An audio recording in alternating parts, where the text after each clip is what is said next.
even with Cambridge in general, like this project, is I had wondered how big of a market are there of like interesting Korean diaspora types of profiles that have grown up in many different countries and are also like young and working on their own projects. Yeah. And I introduced you to like Lucas. He was like one of the early people that I found where I was like, okay, if there's more types of profiles like these, then there can be something really like cool and magical that could happen with Cambridge. Yeah. And I think we only crossed paths like maybe less than a month ago. And as I find like more and more people like you, very multicultural background, also like culturally well-versed and working on cool projects, it gives me like a lot more excitement. So I feel like I'm still in the early innings of just like finding more people like yourself. But for people that are listening, could you maybe just give a brief background of like what you're doing professionally right now here in Seoul, and then a little bit about like your Korean heritage background as well? All right. I guess like just to sum it up, I have 2 jobs right now. I do run 3 bars in Seoul, all different types: a whiskey bar, a tequila bar, and a wine bar. And I've always had passion in alcohol and serving customers and things like that, and meeting people through that medium. So I decided to open that.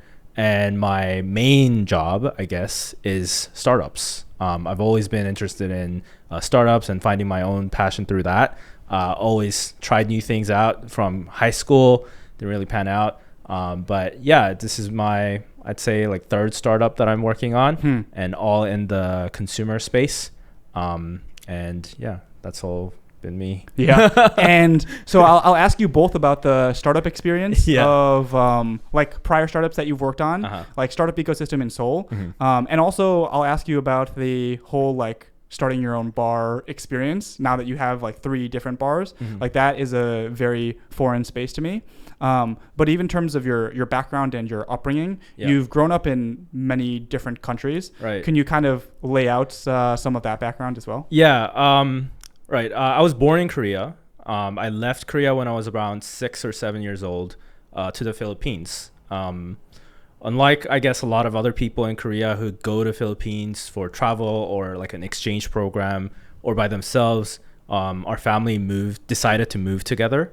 And also what's different is usually people move around for parents' work or job, but we decided to move purely because of education. Really? Yeah. So my parents really wanted us to be exposed to more stuff than just Korea from their early ages, and they didn't want me to go through the typical Korean education system. They were like, okay, how can we like escape Korea? And fortunately, we had a relative who was living in the Philippines for a while, and that became the bridge for us to go to the Philippines. Wow. Yeah. And they basically gave up on all the businesses that they were doing in Korea and just pack up and leave to the Philippines. And they didn't know anything about the Philippines. They didn't have any business ideas to do, but they just decided to settle and figure it out there. Wow. Are you only child, or do you have siblings? No, I have a as well? sister. Okay. I have a younger sister. Younger sister. Yeah. So we got to the Philippines. They didn't have anything to do yet. Whoa. With the support of our uncle, we were able to kind of get settled. And yeah, and they basically try to figure out what was the niche, what was something that they can do to sustain a life in the Philippines. And they realized there were a lot of Koreans who wanted to study abroad in Philippines. But Philippines don't have the same system as like an America would, with like a boarding school system or anything like that. So a lot of people would come and homestay in the Philippines to study for a year, study for 6 months. So we're like, oh, what if we kind of create an agency to connect Korean people who want to study English to come to the Philippines for 6 months to a year, and house them as well. So we just rented a big house and started bringing people over from Korea who wanted to learn English of all ages. So people in their 20s to like young kids who are a little older than me at that time. And it was just like 20 people living in one house, all Korean, trying to learn English. Wait, trying to learn English though? Yeah. Because your parents spoke English and you spoke English, or no? The whole point was to go to school in the Philippines. So they would come to live in our places as a home, and we would just go to school together, and they would learn English at those schools that they go to. And that was kind of the program. We would connect them to the school, and we would also house them in our house, providing them food and accommodation. So yeah, it was a very interesting dynamic from the get-go, being exposed to all different types of people and different ages at an early age, and really learning how to coexist with people. Which I think I hated when I was young, like losing. I had an ice cream that I had in the fridge and it's gone the next day. I had that experience so many times, but looking back, I think it really helped me like work and accommodate and compromise with people of different backgrounds. But yeah, that was a very interesting experience. But that was kind of what my family did in the Philippines. But after like 3 years, they saw that Philippines was still not really the West, but not really the globe or the center of the globe. It's still a little behind. So they're like, all right, I want my kids to go study and see the Western culture, but America's a little too far. What if we go to Australia? Wow. And that decision was also because of our relatives. My aunts were living in Australia. So my mom was like, oh, we're going to Australia because that's where my aunt is. Well, that's where my sister is. So we just moved to Australia out of nowhere, and they just gave up on the business, and they were like, okay, what can we do in Australia? Whoa. And what where in Australia were you guys based? We're also in a very segregated area of Australia. It's on the west side. It's called Perth. Yes, familiar with it. There are not a lot of Koreans there, and somehow our aunt was living there for some reason. Okay. So yeah, that's where we ended up. It's funny that when you say Perth, because you say it with the Aussie accent. I do have a accent that's kind of mixed. But when it comes to places or certain words that are for Australia, it comes out. That's great. That's great. So age 6, you leave Korea for the Philippines. You stay there for about 3 years. And then so like 9ish, you're in Australia. Yes. Okay. So we moved it was not my decision, but they just decided to move to Australia. And the only purpose or the reason for them was for better education and better exposure to the world. So same thing, packed up our bags, moved to Australia without any plans in terms of the livelihood and stuff like that, and just got help from our aunt in terms of like getting settled and stuff. And they try to figure out what new businesses to start in Australia. And at that point, they were looking at different things, trying to do maybe the similar stuff that they were doing in the Philippines, but being so excluded from rest of Australia and rest of civilization, the language learning exchange programs didn't really work or wouldn't really work in the area. So they decided to open a completely different business. They opened a nail salon and a massage shop.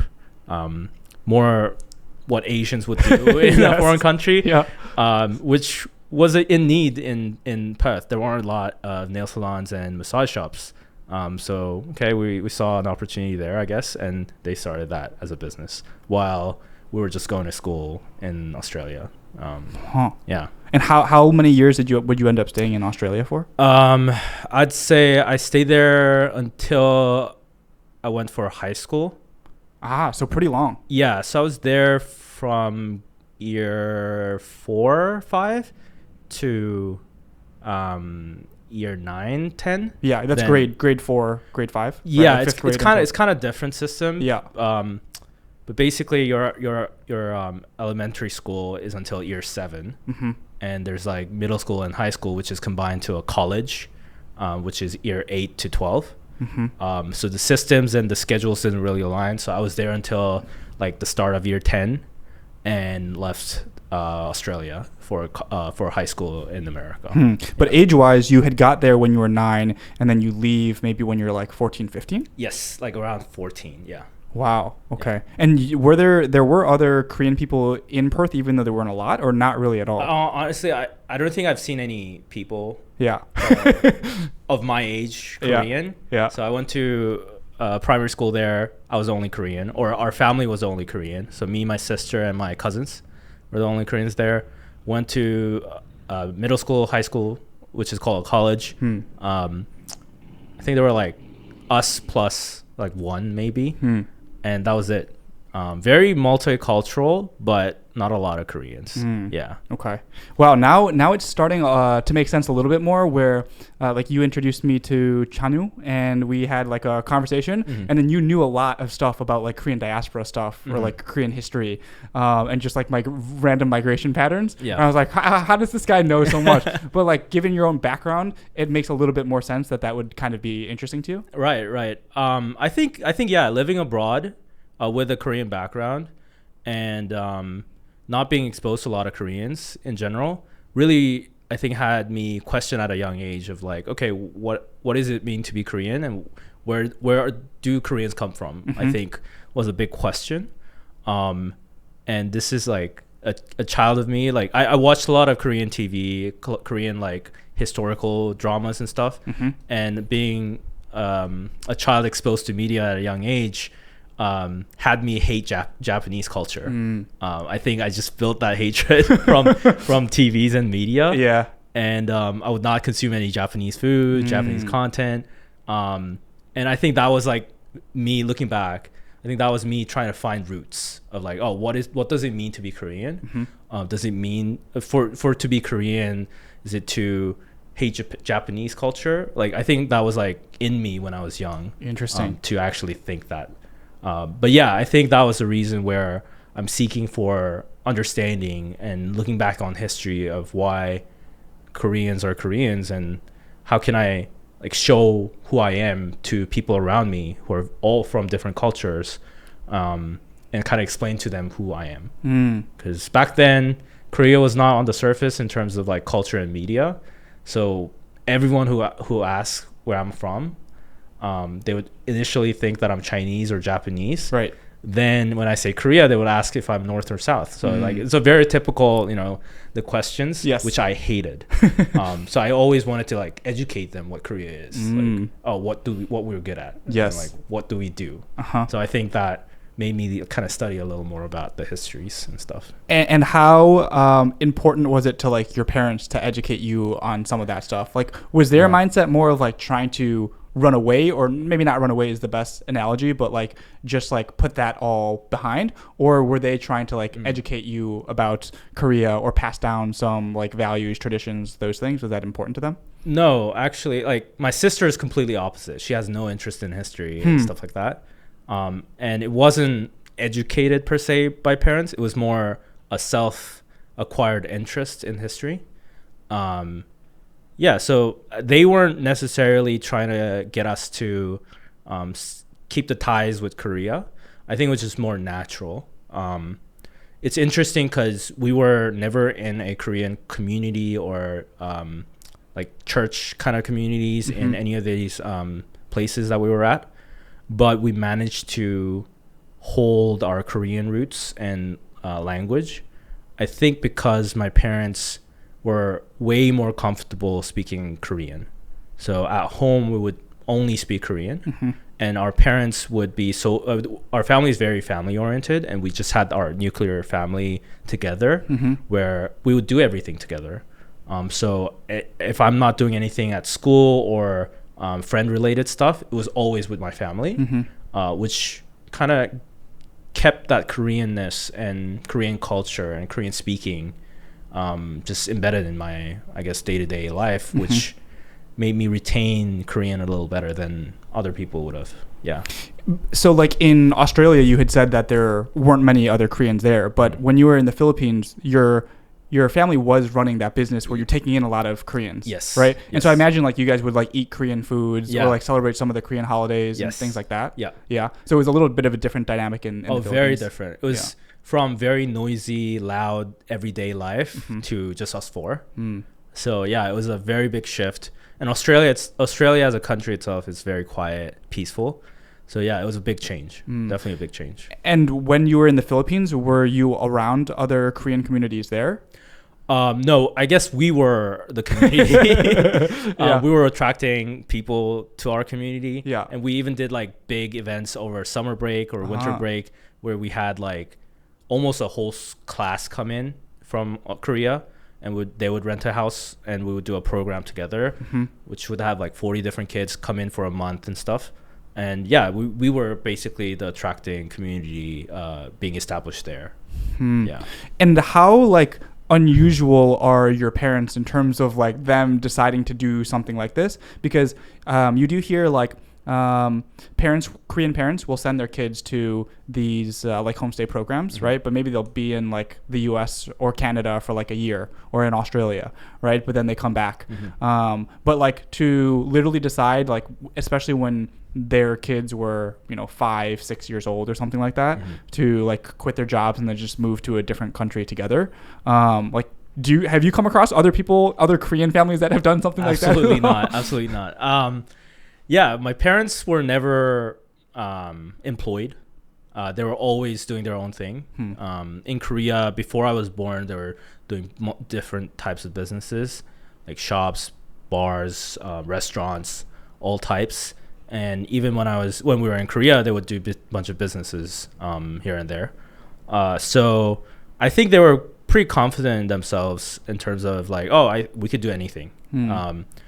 Doesn't matter which country where it is, we could do anything. So they would just focus on us and what they can help us do better, what we can learn, experience more.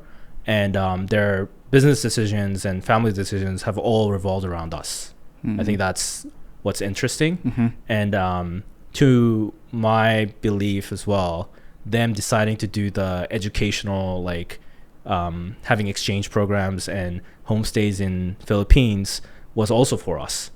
They thought it would be helpful for us to be exposed to people of different ages, different backgrounds, and be in an environment where everyone's trying to learn English, which would help us learn English. So yeah, I think their decisions have always been for us.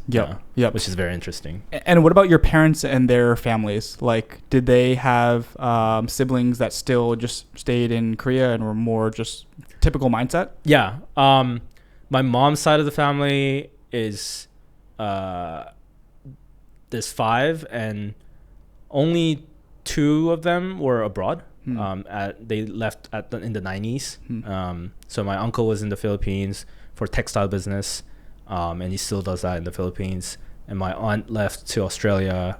I don't know, I forgot what for, but she left to Australia. So that was the only connections that we had, which we like really used.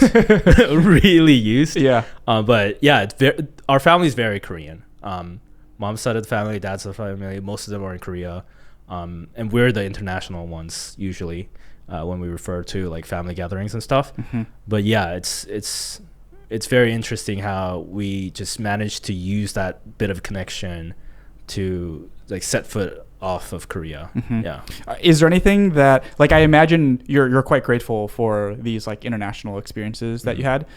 Is there anything that you regret in terms of like, had you stayed in Korea, any advantages that would have been given to you because you were like born and raised here?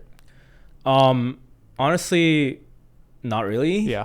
I don't think I honestly, if I was in Korea, I would have just been raised as a very typical Korean kid, going to school, going to Hwang every day, doing suneung, going to Korean college, and doing a normal job or something.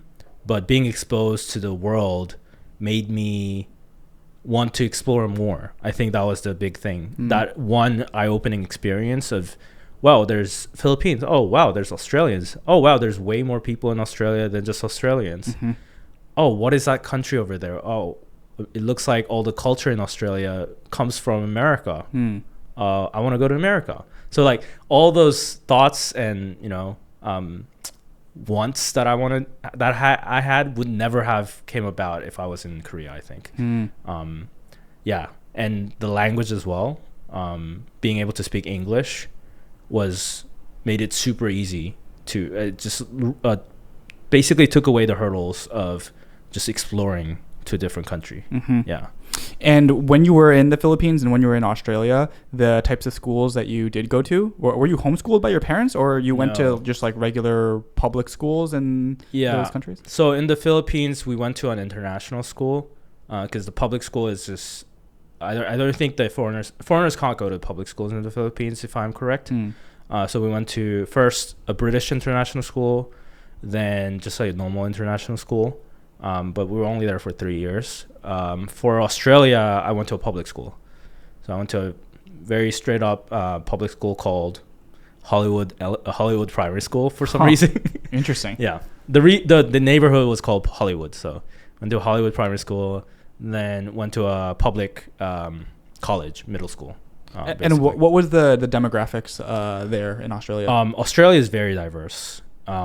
So majority white, of course, but we had people from Indian backgrounds, Pakistani backgrounds, native Aboriginal bloods as well, a lot of Southeast Asians and some Chinese backgrounds as well, and Japanese as well. So very mixed, very, very diverse.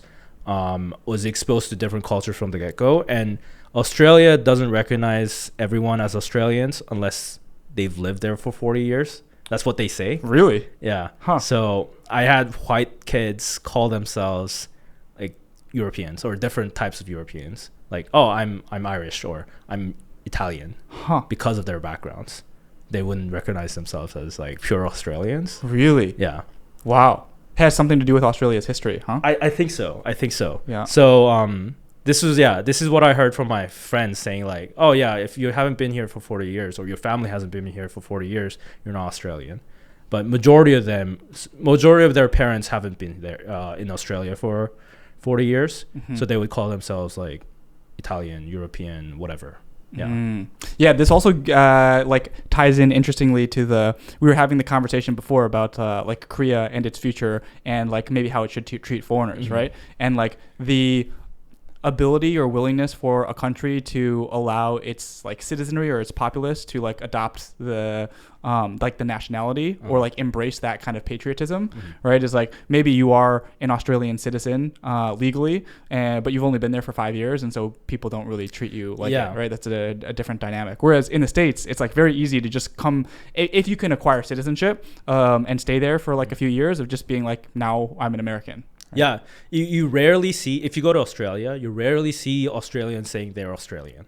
When they're talking to each other, they're basically talking about their heritage. Yeah, which I didn't think was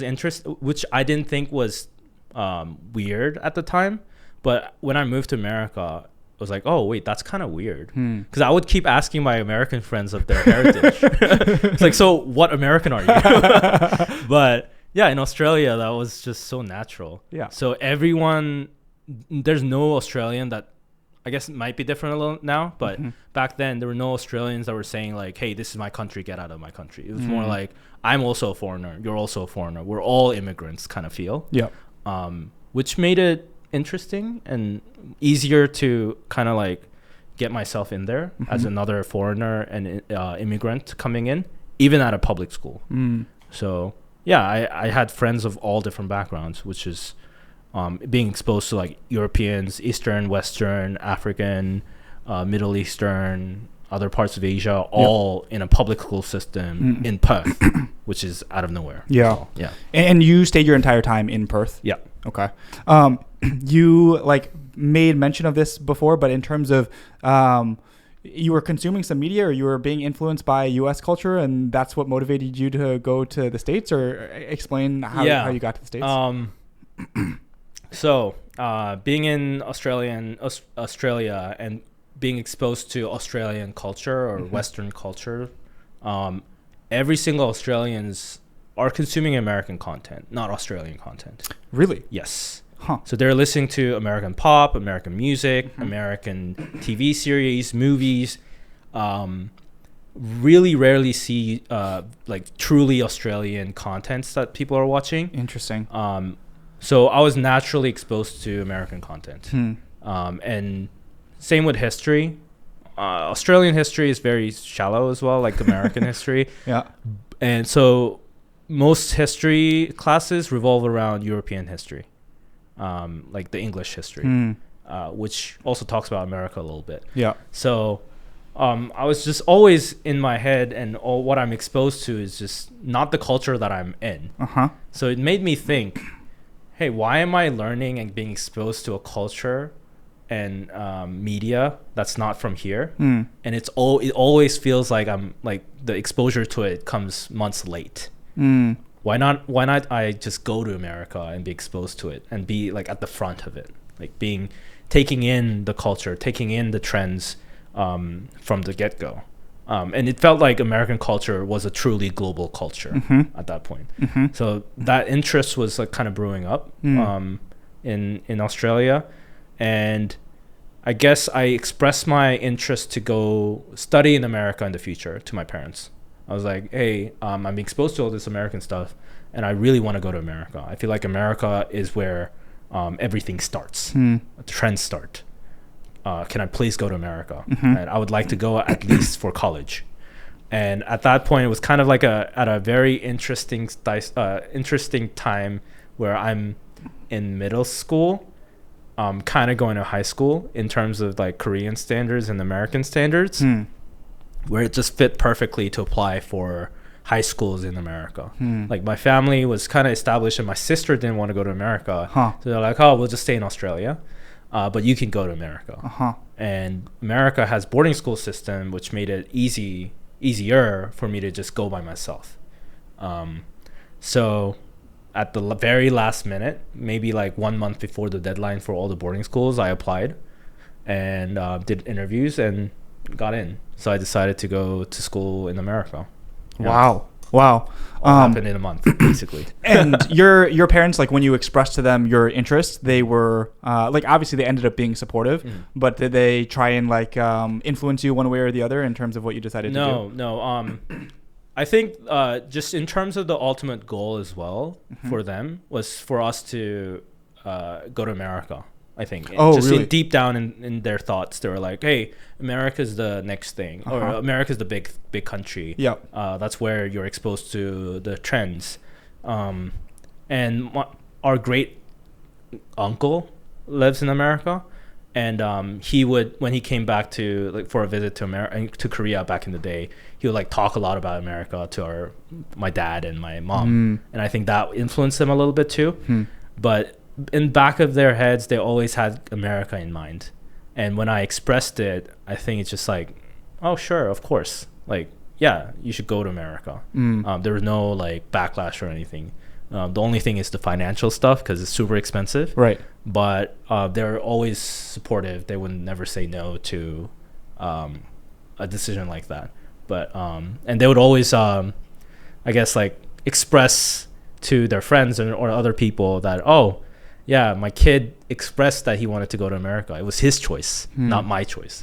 Because a lot of the people who go to boarding schools in America are usually parents' choice, right? They're like, oh, I'm going to send my kid there. Right. Not like, I want to go to America. So, yeah, they just see it as like a prideful thing too, like me being able to say that to them. Yeah. I was meaning to ask you this before, but like even from... especially with Korean parents, is like on education, even the ones that like leave Korea, they put a lot of pressure on the kids, right? Of like studying, like what kind of career paths they go down. It seems like your parents didn't care about any of that, or like what did they try and influence you in any way or they direction? Had zero influence, and I guess like they were always interested in our education and stuff, but they were never trying to guide us to anything, force us to do anything. Yeah. All they forced us to do was expose. They were like, hey, you should try that. You should try this. All different types of things. Like, oh, you should learn how to play piano. You should learn how to do clarinet. You should do this. You should do different like different extracurricular stuff. If you, because like I'm like, oh, I just want to play soccer. No, you should do this too. So that was kind of the things that were forced. Yeah. But they would never force on a specific path or like to work really hard on education. Like, honestly, I don't think they even looked at my like grades or anything. Wow. Yeah. Wow. They saw my grades when I was transferring to America. That was the first time they actually saw my grades. And it was the same for both your mom and your dad. They both had that kind of mindset. Yeah. That's crazy. Yeah. It's crazy because like one, to be like born and raised in Korean culture and to have that kind of like approach to things. And then two, for like usually with parents, you see like one person wants them to be free and do whatever, and then the other parent is like, they should do this, this, and this, go down this type of path, right? So that's kind of wild. What do you attribute it to? Are you just luck of the draw? No, I think my parents are unconventional as well. Like, yeah, they realize themselves that you don't need to be super highly educated or go into a specific path to succeed, because they weren't. They didn't go to college. They weren't educated the traditional way. They weren't forced by their parents to be educated. They were never smart at schools, but they were street smart. They were very friendly with people, and they just knew how to navigate the world at an earlier age, trying out new stuff, failing early, succeeding early. And I think that gave them a specific, I guess, like outlook on how they should raise kids. And they were like, okay, I think if they know how to be exposed to the world, they know what's out there, and they just have a lot of data in themselves, they can navigate it themselves and succeed without going through the traditional path. So yeah, they were never forcing us to be educated. Like my sister, even me, like my sister always liked music, art, and stuff. So they're like, yeah, you could do that. Yeah, you should do that. They were always encouraging. Yeah, they were never deterring on any other paths or stuff like that, which is good. Yeah. And like, if I was in 8th grade in the States, that's like before you go to high school, right? Yeah. I couldn't have imagined me having like the impulse or the courage to be like, okay, I just want to leave the country that I'm in, go and live by myself in a different country. So you must have been like very like independent at that age to be willing to like leave your whole family in Australia and then just move to the US by yourself. I think I was definitely dreaming. Like, I definitely had that American dream in me, really, really strong. And I was very deep into American media. So I had this phase where at an early age, I was exposed to Korean media and watching a lot of that. And that influenced me being Korean. And in like middle school, like late primary school time, I was very exposed to American media, like American TV series, American movies and stuff. And I got to a point where I'm like trading like media to my friends, like giving out USBs and stuff, like, and like watching together and like sharing stories together about like American stuff. Yeah. And I think that just gave me like a whole like outlook of like, this is a desired path. And if I want to be like them in the media, I want to be like all these successful people that I aspire to be, I need to be in America. I think that just like got instilled in me through media. And yeah, I just like, as soon as the idea of being able to go to America came to mind, I was like, I can give up my current friends for my success, I think was the decision. Because it's usually really hard to leave where you're at because of your friends and because of your comfort zone and everything. But the dream overshadowed everything at that point. Yeah. And when you say like the media that you were most exposed to that like had the biggest impact, this is like movies, TV shows, music, TV series, music. I was like, at that point, I was not Korean. I was just like straight up Australian kid watching American TV shows. Yeah. All sorts of series. Not even the typical ones, not like Friends, you know what Koreans watch, like Friends and stuff. Yeah. I was watching like sci-fi TV series, futuristic stuff, because that's what I like, and historic stuff, and just like being wowed by all that, wowed by the creativity, wowed by the possibility of thinking that, and wowed by what America can create. Just that, plus even the media, the other media, like news media. Australian media doesn't have a lot of Australian news because nothing happens in Australia. They talk a lot about like world news. Yes. But most of the world news is American news. Like Obama being elected. All that stuff was like super interesting to me. Yeah. So I think that all just contributed for me to think about America as like the place to go. Mm. And the experience of like figuring out what school to go to, like the boarding school that you ended up going to, like you didn't know much about that, or your parents didn't know much about that. Like, was that an independent research project for you, or like how did you figure out where you would go? That was also very unconventional because most kids, if you ask most international kids, they'd say their experience of going to boarding school always comes with, it's like a college thing. So you go on a tour, visit a bunch of schools, like choose which schools you want to do. You do an interview there too. Then you apply. Mm-hmm. So you know how it feels, what the dorm life is. You get exposed to the atmosphere and everything. But I had 1 month to do everything. So I've never been to America. I've only seen pictures of the places that I wanted to apply, and just literally applied based on what school provides in terms of education, what the community and what people say about it, and their history. That's all I looked at. And how many schools did you end up applying to? Or like I applied to like 5. 5? So not a lot. People usually apply to like 10. I applied to like 5. All in the East Coast? All in the East Coast. And how come? Is it just by happenstance, or that's I guess by research. Yeah. So first research, boarding schools in America. Yeah. And by research, it looked like most of them are in the East Coast. Right. And if you look at history, like which schools are the oldest, and which schools have been really putting out a lot of interesting alums, and it was mostly on the East Coast. So it just naturally became the East Coast places to apply, not because of like anything else. Yeah, it's purely that.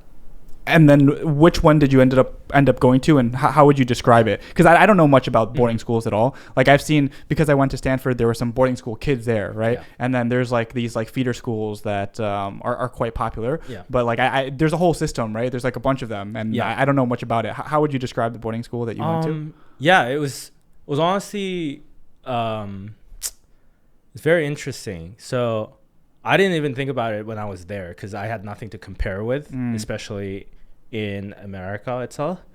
But it just felt like a exclusive community of people from a high net worth family, blinded by reality. Very, I guess that's kind of the way I would describe it. Yeah. But what's different about my school was our school was very community oriented. So yeah, our school's like 400 kids max a total. So, and in the middle of nowhere, New Hampshire, not being exposed to any other elements around school or outside of school, right? Made it even closer with each other and like, make a stronger bond with the student body. So there were no like crazy competition, like fighting over grades or stuff like that you would expect at a different boarding school. It was just like we would help each other out, would always stand for each other kind of experience, which was I guess a different boarding school experience than other schools. And the reason I chose that school was because of the community, and was because it's one of the oldest boarding schools in America. So yeah, I'd say that's kind of the outlook of what boarding schools are. But my experience of boarding school was so positive. So I was being in boarding school compared to other American schools. You're exposed to people of different international background, which didn't feel any different from being in Australia, to be honest. But they were more raw. They were more like me. Oh, really? Like, as in, they're straight up from Japan. They're straight up from Germany. They're straight up from like India without their parents. Yeah. So they've been in that culture, like Indian culture or German culture, right before they got to the school. So being them expressing their culture and showing what they do and everyday life was just like them showing their culture they were doing in back in their home, and just trying to fit into the American culture just like I was. So that was kind of new and interesting. And also independence. Like you learn a lot about being independent if you actually do well. There are a lot of kids who don't go in the right path because they're independent at an early age. Yes. But being independent at an early age really preps up for your future, I think. Like when you go to college, when you go outside of college, you're really mature already at a high school level, to know how to live by yourself, how to deal with relationships at an early age without any support from your parents, and financially and economically really figure out how you deal with your money and everything. I think those stuff really are valuable experiences that I don't think any high schools would provide unless you are at a boarding school, at a very independent like place where you're by yourself and you're with your friends. So my experience is very positive. I know a lot of people don't have a good experience or have stereotypes about boarding schools. Yes. But yeah, I always say I like it so much that I would want to send my kids to boarding school. Yeah. Wow. And do you think that if you were to sample other students at the same boarding school that you went to, same year, do you think there was something maybe unique about your boarding school where they all had positive experiences, or do you know a lot of people in your class that had terrible experiences as well? It's mixed. Yeah. But I think what's interesting about our grade was we were all friends. Literally every single person in the grade were friends. There were cliques and stuff, but we just had a very big group of friends that would always hang out together. I think that makes it unique, and everyone had a good experience. It's not like they didn't have a good experience, but a lot of them were too sheltered by the fact that they're in just a bubble of elitist ecosystem of people, and they were just shell-shocked when they got out of it, when they go to college and meet people of different backgrounds, right? When they go to the real world exchange programs and they see like all different people, they're shocked. Yeah. So a lot of my friends and a lot of the people from boarding school, they turn out to be a very different person when they go through college and they pursue a different path. So I think from all my friends, maybe 2 or 3 people are pursuing what their dream was in high school. Yeah, all of them are in very different paths. Yeah. Are you pursuing what your dream was? Yeah, I was always the same. I was the same. My friends would say like, oh yeah, you haven't changed. The same person, same thing. Always pursuing the same stuff. And the reason why you think for yourself the whole being too sheltered, not being exposed to the real world dynamic didn't transpire for you is because of your previous experience in the Philippines and Australia? I think that also contributes to it, because I was in not just the boarding school system, but I was in different public school systems in different countries, exposed to people of different backgrounds and different income levels and stuff. So yeah, I don't think I was like as sheltered as them. I think that's the biggest difference, I'd say.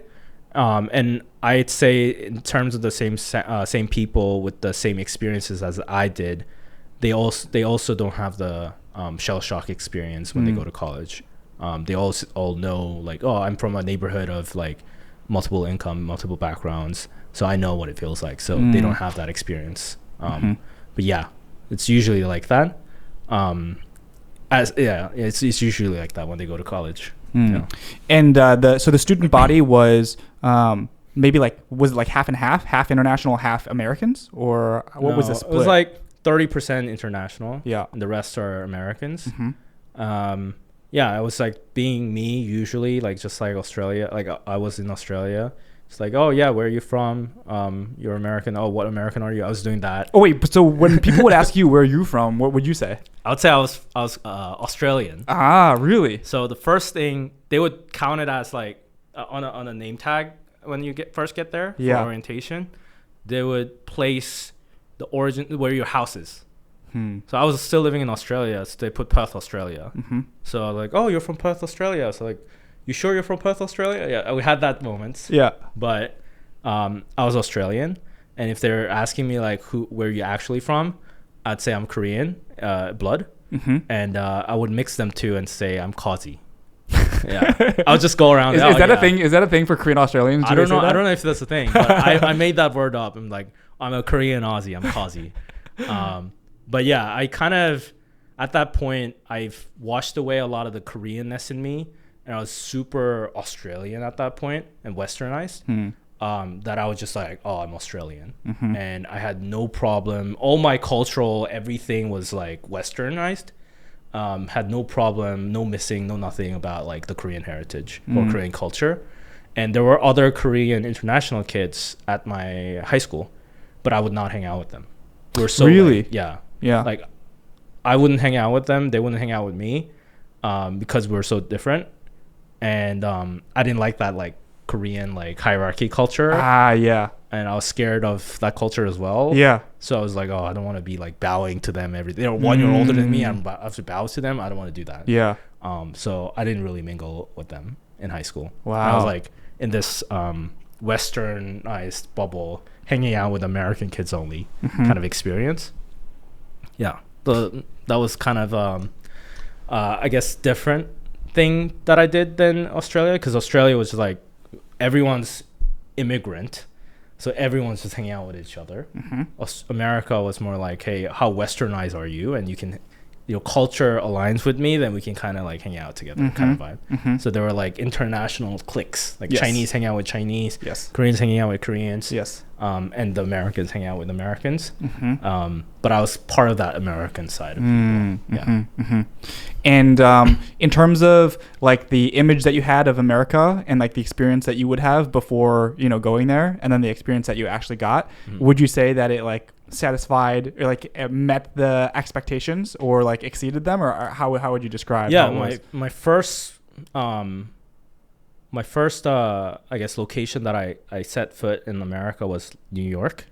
So it definitely had that like, wow, what is this crazy country? Like, buildings everywhere, super fast paced, and all the things that I've seen on the news is in New York. And whenever I open the news, it's all about New York. Like all the world's biggest events are happening in New York. That's what I felt like. So like, okay, I feel alive. I feel like I'm part of the new like world. Then went to Boston because our school's in New Hampshire. I had to go up. Went to Boston. It's quiet. It's nice. Feels a little more like Australia, but still very historic, even more historic than Australia. So a great place. Really liked it. Then we go up north, like to the middle of nowhere. So I'm like, wait, I didn't expect it to be this isolated from the world. And like had a little bit of a worry, but I didn't want to express that to my parents because they were coming with me, and they were like, whoa, why is it so remote? Oh, so your parents went to the States with you? Just to get you settled in. Yeah, get me settled in. Yeah. But yeah, it was like we both didn't know where it was. Yeah.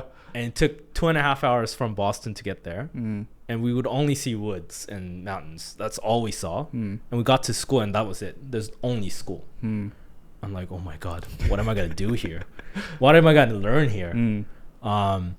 But it was just a very microcosm, not the right, I guess, like the reflection of the pure what America population looks like, but it felt like a microcosm of what America is. And really being exposed to the Americans' culture from Americans was like a good experience, new perspective for me. And that got me a little more hyped up. And got even more hyped up when everyone's talking about American stuff. American politics, American history, American news, pop culture. When I got there, Obama was doing the Obamacare stuff, and there was all this like shutdowns happening, and we were all talking about that. I'm like, wow, that's happening literally like 4 hours down south. And we were talking about it in the same country, and we're experiencing firsthand because of the shutdown. This is crazy. So like that was the first time where global politics and global issues is firsthand experienced in the country that I'm at, which made me even feel more like I'm in America and fell in more love with America.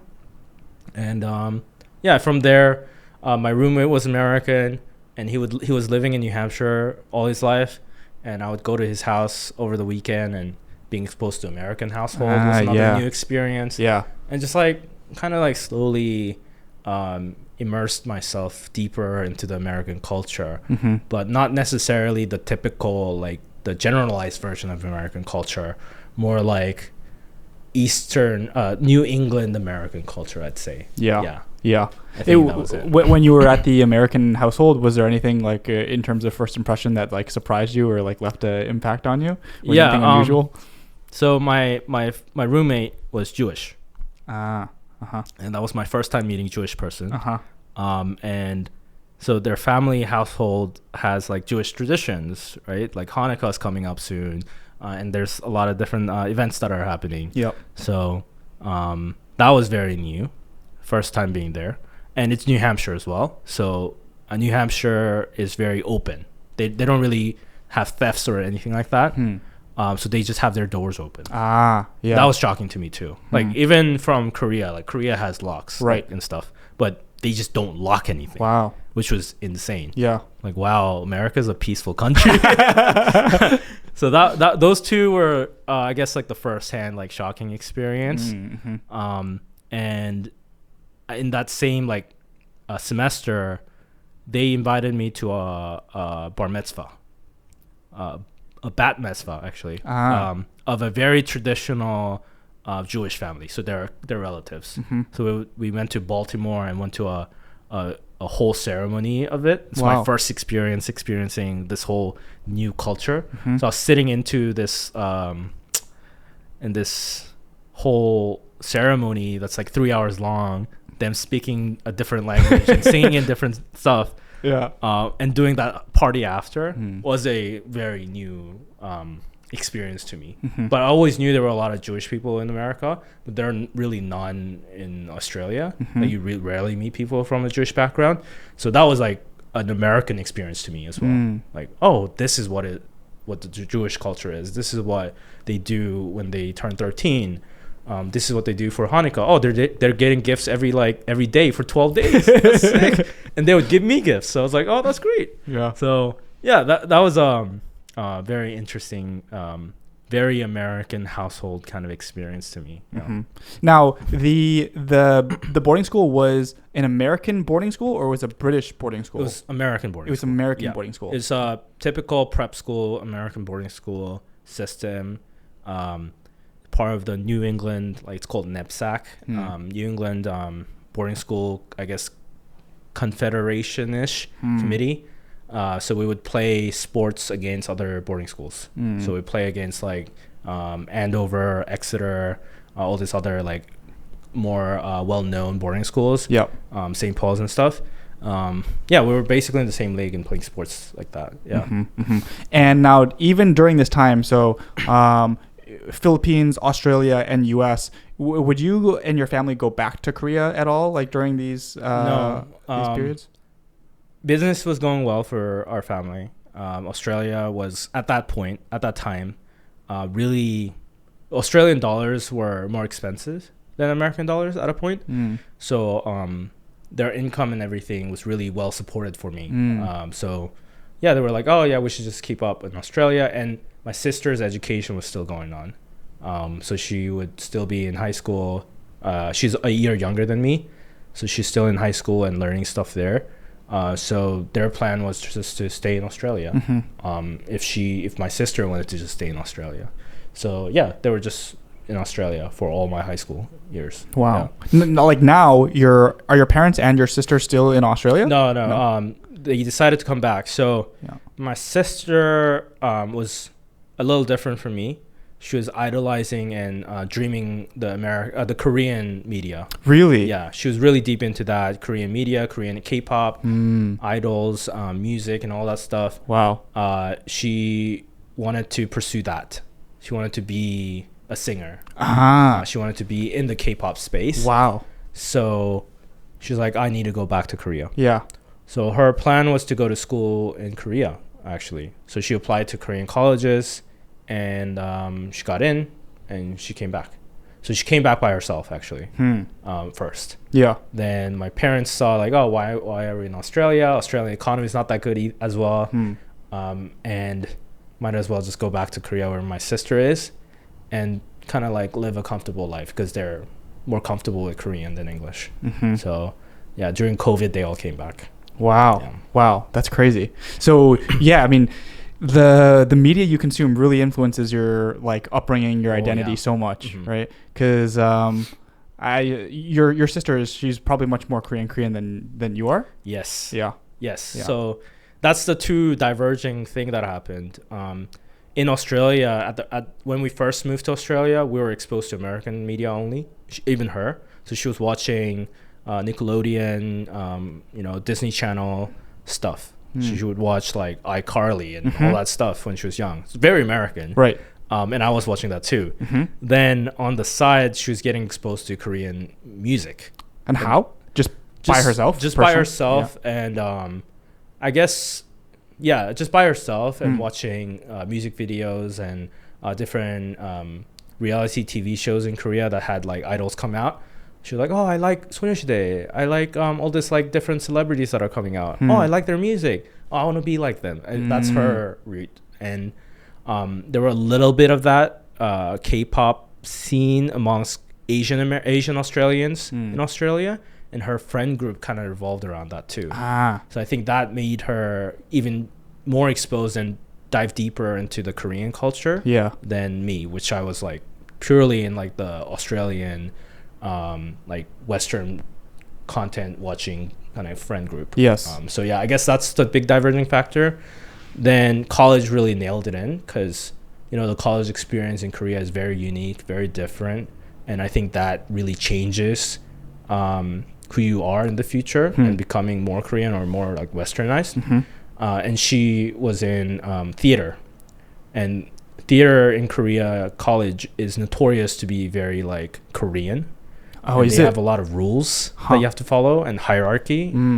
Like you have to like respect the 선배. You have to like open the doors in the morning every time. You have to like clean stuff at year one. So she was doing that as a freshman, and she was doing all this MT like 축제 and stuff, which made her even more Korean, I guess. So, and all her friend group now revolves around her college friends who are all Korean, don't speak English. So. Yeah, very different from me. Wow. Yeah. When you guys converse together, do you speak in English? No, we used to speak in English in Australia. Now we speak in Korean. Wow, that's weird. Yeah. I feel like rarely you see that, like a flip between siblings when they're interacting with each other. She's definitely better at Korean than English now. Yeah. She kind of like really submerged herself into the Korean culture, which is also very different because I've seen a lot of people come back from 12 years of living abroad and go to Korean college and kind of mingle with the other international background Koreans, but she had no luxury for that because her degree and her program was so Korean. There were no international people there that she had no exposure to, like settle with people of a different similar backgrounds. Wow, she had to make herself more Korean, really settle in. So I think that made her even like. Yeah, more Korean. What about, and your parents were equally as like supportive or encouraging to those career aspirations as well? Because I feel like some people that have maybe some views of just like Korean culture in general would be like, yeah, maybe that's not the route that you want to go down, is like pursuing that path. Yeah, I mean, they were kind of worried, and they were worried that my sister would get hurt from being in this community, this culture, right? Because they know what it feels like and what it is. Yeah. And she has never been exposed to that. My sister hasn't been ever exposed to that. So they were a little worried about that. But thankfully, my sister was exposed to Korean media and Korean drama with all this like, school stuff. Yes. That she expected it a little bit, I guess. So I think she was okay getting herself accustomed to the Korean culture. And later on, she would talk about like, oh, why don't like who better do this? I'm like, oh my god, she's so Korean. But yeah, I think she was fine with that. And my parents, as long as we were okay with it, they're always okay with it. Yeah.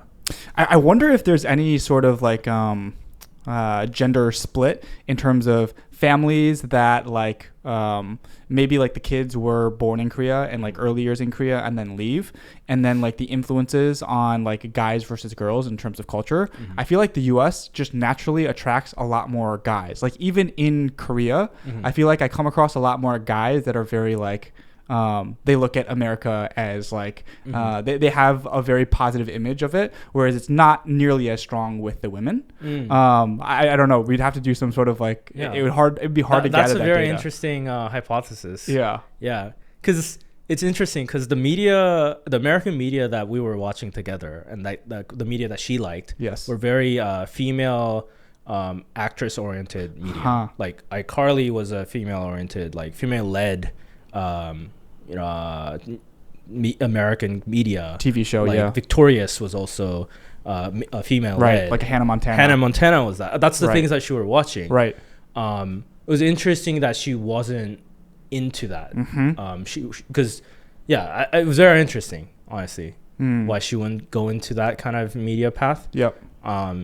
Because for me, I guess the first thing that came to mind when it came to culture, pop music, America was the frontier of it. But for her, Korea was the frontier of it. Yes. Even though she was exposed to both cultures. Right. Yeah. And I mean, you didn't have any, I guess, because the other thing would be like, maybe if the types of, if there were American TV shows where it was like a Asian American person was the lead role, I wonder if that could have had an impact of like, oh, I can resonate with that person because they look like me. But then on the flip side, like I imagine that none of the American types of content that you were consuming was like Asian American guys, right? The first person that was Asian American in my actually, so Lost was the TV show that I watched as well. There's a Korean guy there. And Walking Dead had Korean guys. Hey, so there's some representation there. But I don't think they're minor characters. I don't think that was ever in my head. Yeah. Like, oh, that person represents me. Because I think at that point, I felt like I was a foreigner. I felt like I was westernized. Like, I think at a point when I was in America, like freshman year, sophomore year of high school, like, oh, I'm Australian. Like, what are you talking about? Like, I'm not Korean. Yeah. I had that in me. So them being of different color, different skin, different hair color, whatever, didn't really matter to me. I was like, oh, I could be that, of course. Yeah. Like, I'm Australian. So, yeah, I that never came to my mind. While I was in high school. Yeah. And and it really changed as I was like transitioning, growing up from high school and to college, being exposed to like international culture of a raw origin in high school. And I was a international proctor from sophomore year to senior year. What does that mean? So in boarding school, we had a thing called international proctor, which was to become basically a leader of the international kids at school. Help them get accustomed to American culture, help them with connections, help them like mingle around with other people, do events, like international events. So like Chinese New Year kind of events, or like a German Oktoberfest kind of events. We would host that as an international proctor and do kind of a job of like exposing international culture to Americans, as well as helping international kids get closer to the American culture. So I did that job for 3 years while I was in high school. And how come you wanted to do that? Yeah, I volunteered. I wanted to do that, got elected for that job. And I guess my international background plus being so submerged in the Western culture gave me an edge to fit that role really well, and really wanted to pull the international kids into like, hey, you're in America, you should really try and like hang out with American kids, not by yourselves. So I would try to do that more. But as I was doing that, I was exposed to the raw international culture, like the truly Korean, truly Chinese, truly like German kids, which were like, oh wait, that's like their heritage. Oh wait, that's coming back. So the Koreanness is coming back to me in my head of like, okay, what am I? Like, I call myself Australian, but am I really Australian? Was coming back to me. At that point. So the whole like last 2 years of high school was really finding my cultural heritage, where I was calling myself like an in-betweener. Well, I don't really fit into anything. Then really grounding myself into like accepting both cultures. Like, actually, yes, I could be an in-betweener, but I can be both. I can be whatever I want. I can be Australian or Korean. As soon as I embraced that, I started, I guess, like calling myself Korean more, and taking in Korean media more, and getting exposed to Korean culture more. And really turned when I went to college, because that intersection, I came back to Korea after I graduated high school, And really? Yeah. How come? Just for summer break. Yeah. And before that, did you not really come to Korea? Rarely. Much? Yeah. Rarely. Yeah. I'll go back to Australia, or I'll just stay in America for holidays. Yeah. But after graduation, decided to go to Korea. And while I was in Korea, and you were like kind of like getting excited for college, you contact a bunch of people, right? You're like, oh, let's hang out, let's meet here, let's meet there, and like, who else is coming to Babson? And I was in Korea, so you could only really reach out to Korean Babson people who are coming in. Wait, so how did you even get connected with those people? Oh, we had like the Facebook groups. Yeah. Okay. So the class Facebook group, everyone's coming in, new freshmen, college kids, and I was just like, hey, anyone in Korea, let's hang out. First people I met weren't Korean, actually. Really? They were traveling here. Interesting. I was like, oh yeah, that's great. I hope there's more. That works better for you, huh? Hope there's more, but couldn't really find anyone. And this like a senior or like a sophomore Korean guy was like, hey, if you're Korean, we're doing like a Korean new student like hangout meetup. You should come. And I was like, oh sure, I'm bored in the summer doing nothing. I might as well go. And I had already contacted a bunch of kids in my grade, like, hey, who's going to Babson? Let's hang out. And we just like met up for drinks and just like chatted a little bit. So my first kind of friend group at Babson was Korean. Wow. Yeah. How many other Koreans did you know that were going to Babson in your year? Or just like a few? About like 6. That's yeah, pretty decent amount. more. Yeah, it was more than my high school experience. Yeah. So around 6 people. Then went to that like Korean Babson event, and there were like 50 people. Wow, that many? Because like I didn't know too much about Babson, but before this conversation, I just like looked it up real quick, and like student body wise, it's like a few thousand, school, right? Yeah. So 50 for just Korea is quite a large. Yeah, amount. yeah. So that was in the before my days. So. There were a lot of like seniors and graduate people who were there as well, like 50 people just like hanging out, drinking, and getting together. So that was like my first experience to like Korean drinking culture, Korean culture of like hanging out. Yeah. And that was my first experience of Babson, which naturally transitioned into when I got to Babson for the first orientations. You would gravitate towards like people that you know already. So you're like, oh my god, yeah, Korean, let's hang out. Let's do this, let's do that. So the first few weeks of experiences were kind of revolving around that, plus the people living in the same like floor, the boarding. But we're also coincidentally all living in the same floor, like the Koreans. What? Just by happenstance? What? That's chance. So weird. So we just had like Korean next door. So it just became the floor became the Korean hangout place for our grade. So anyone who was living in different dorms would just come and hang out at our floor and my room. So yeah, it just became like my transition or shift of my focus in media and exposure to Korea was there. And getting accustomed to like the Korean I guess like hierarchy thing and the drinking culture was all like happening my freshman year of college. Yeah. Wow. Yeah. And the reason, like, how you decided to go to Babson and apply to the college and like learned about it, like, did you apply to a bunch of other East Coast schools as well? Yeah, mostly East Coast. So for in terms of like my decisions of like career and like what I wanted to do, I was always interested in like tinkering and making stuff. So at an early age, I wanted to be an inventor. I wanted to build stuff, something new in the world. But realize that inventors don't make money. But there's a new form called like making your own business, which is basically inventing. Yeah. So I was like, oh, that's very cool. Maybe I should like go into that path. But I learned that there's a path of entrepreneurship and startups while I was in America. So I would not have known about that if I was in Australia, because no one around me knows what startups is, and there's no such thing as startups. They're just like businesses, right? So being exposed to that had that transition in me. I was like, oh wait, it's the same thing, but you make money and people pay for your product.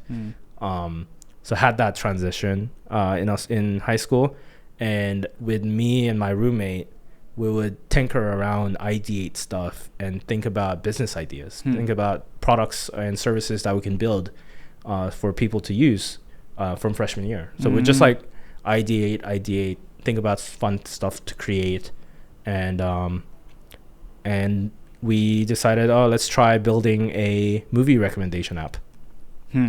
Because we love watching movies together, and we would always like discuss what movies to watch. We're like, we couldn't decide. We would talk about it for 30 minutes and just choose one movie. Like, what if there was a movie recommendation app where it merges two people's kind of interests and suggest movies to watch together. Yeah. So that was the idea, and really, really tried it. But we were too young, didn't have the technical capabilities. Right. So we didn't really come to fruition. But that was like the first experience of trying out like startup lifestyle and startup like tinkering stuff. And I was like, I really like this. Maybe I should like pursue this and see if I can learn how to do this better at school, at college. That's when I learned about Babson, because the first thing you search entrepreneurship and school, the first thing comes up is Babson. Really? And their first program as a freshman year is called FME. And every freshman has to take it. And the whole class is about building a business and actually building a business. So every single student has to come up with an idea. Then you go through like different phases. Idea, then you kind of like make it real. Then you build a team around it, like a basically company around it. Everyone has roles, and you pitch the idea. You get funded by the school. Then you do business. Wow. So everyone has to go through that. Every Babson student. And that's when you know, like, after that experience, you want to be an entrepreneur or you just want to do a different thing. So that was my first I saw that program. I'm like, oh my god, this is the ideal program that I wanted to do that our high school doesn't teach. That's the only program that I looked for and applied to Babson. Wow. Every other school that I applied to were engineering. Really? Yeah. Because I guess at high school the field that I excelled at was math. Doing all the APs at like junior year, so I took like multivariate calculus at senior year. Yeah. So I was like naturally thinking engineering. I should learn how to do computer science because that's the skill set that I was lacking to go. So everything else was engineering that I applied for. But I did realize that math was not my path while I was taking multivariate calculus. I was like, oh my god, this is so hard. And I had like a Thai scholar who's a friend sitting next to me. He's a math scholar. He's like one of the best Thai mathematicians, basically. And his goal is to basically do math and do stuff. And he already has papers that he wrote about like different equations and stuff. Like, and he's doing this multivariate calculus like nothing. So me looking at that, I'm like, okay, maybe engineering is not a path to go. That Thai guy was in high school or in college? In high school. High school. So we had two Thai scholars in high school. He went to MIT, so like, yeah. It makes sense. Makes sense. Yeah. But yeah, that exposure to me really just like had an idea. Would I really excel going in this engineering path as an engineer? Or should I do business? Should I really learn how to do business? Learn how the ins and outs of startups are at a business school. So I just kind of like really wanted and knew I was going to go to Babson, even though I applied to other engineering schools. And as soon as I got into Babson, I was like, okay, Babson is a place to go. Yeah.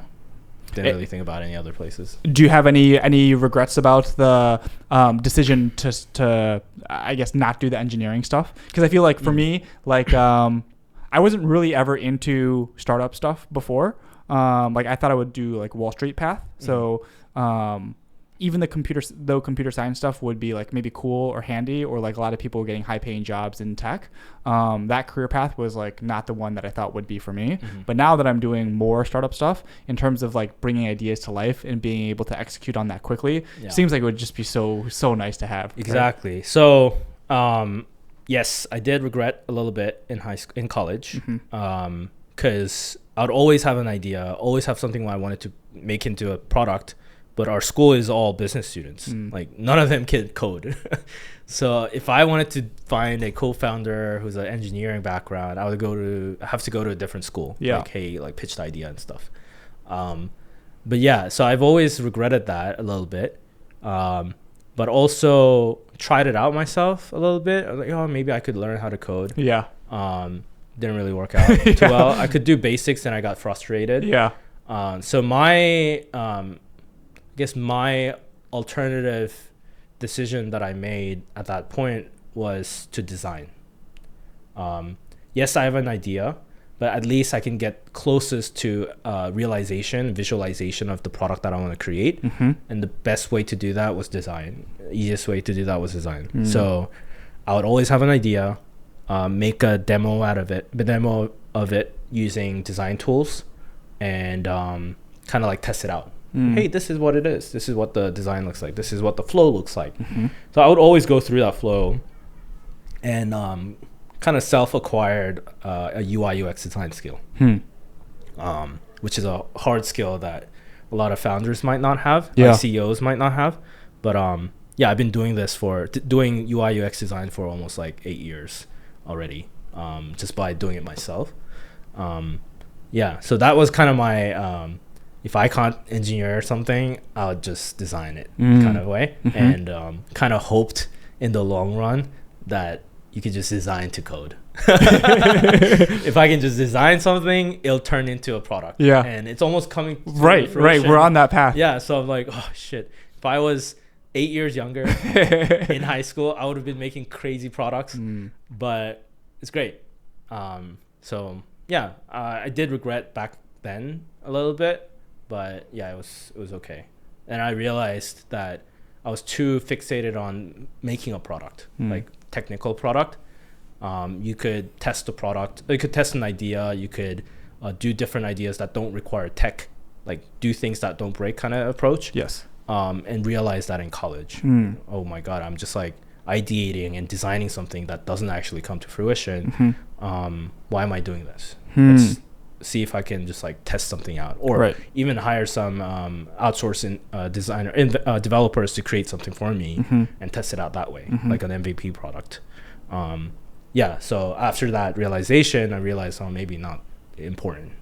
It's the idea and execution that's more important than tech. Right. At that point, yeah. Now the like the UI UX skill set that you were developing, this was using like, I guess now it would be like a lot of people use Figma, right, for the design stuff. Like what kind of tools were you using to develop that skill set? I started designing UI UX in high school. In high school? Yes. The first thing was designing for the movie app that I was making.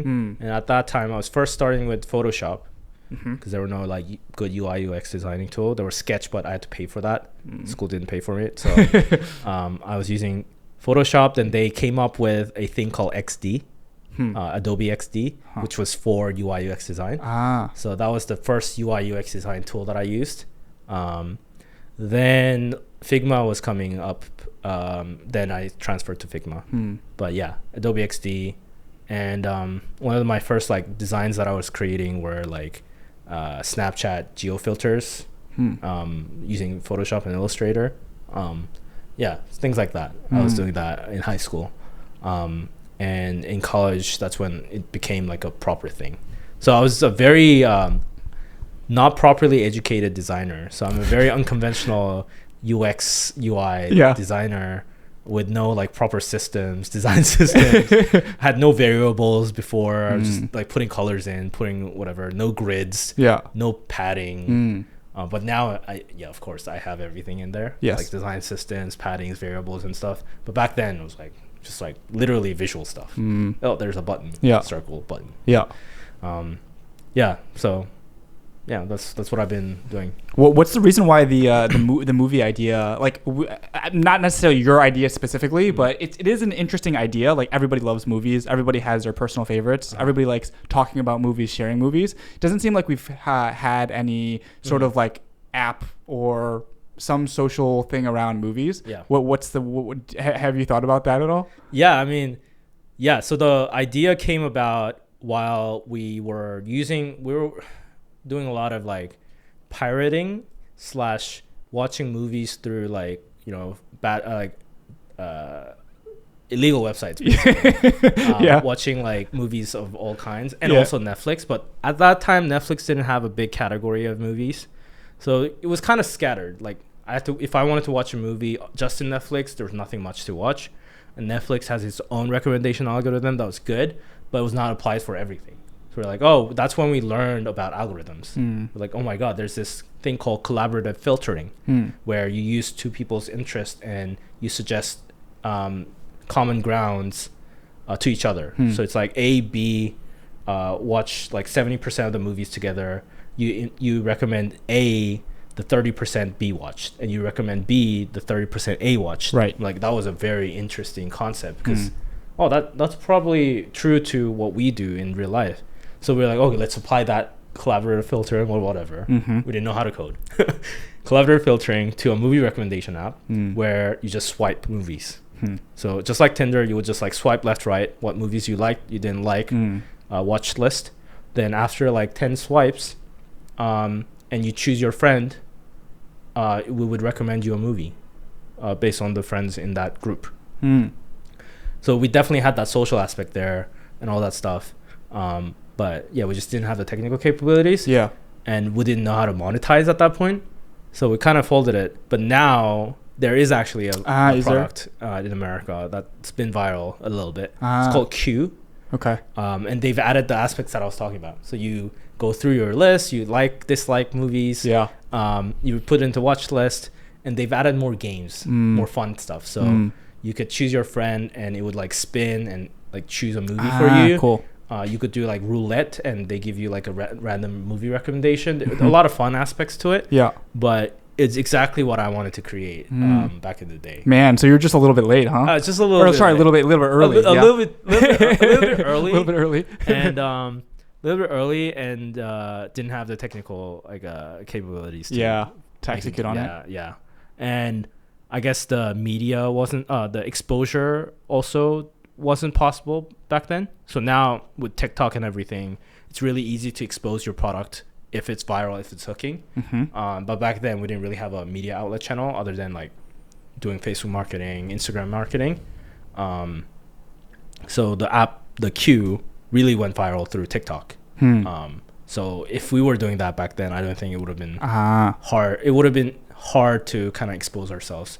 And our only thought was like, okay, the only way to make money out of this is to become an OTT service, like another Netflix. Yeah. So we kind of folded, but yeah, we're pretty early. Yeah. But it's interesting to see that like that's like consumer social type of app, and like that's what you're doing now, right? Yes. Same kind of like arena. Right? Yes. Yeah, the reason why I'm super interested in the consumer space all goes back to my experience in Australia. So I guess like my experience of leaving Australia.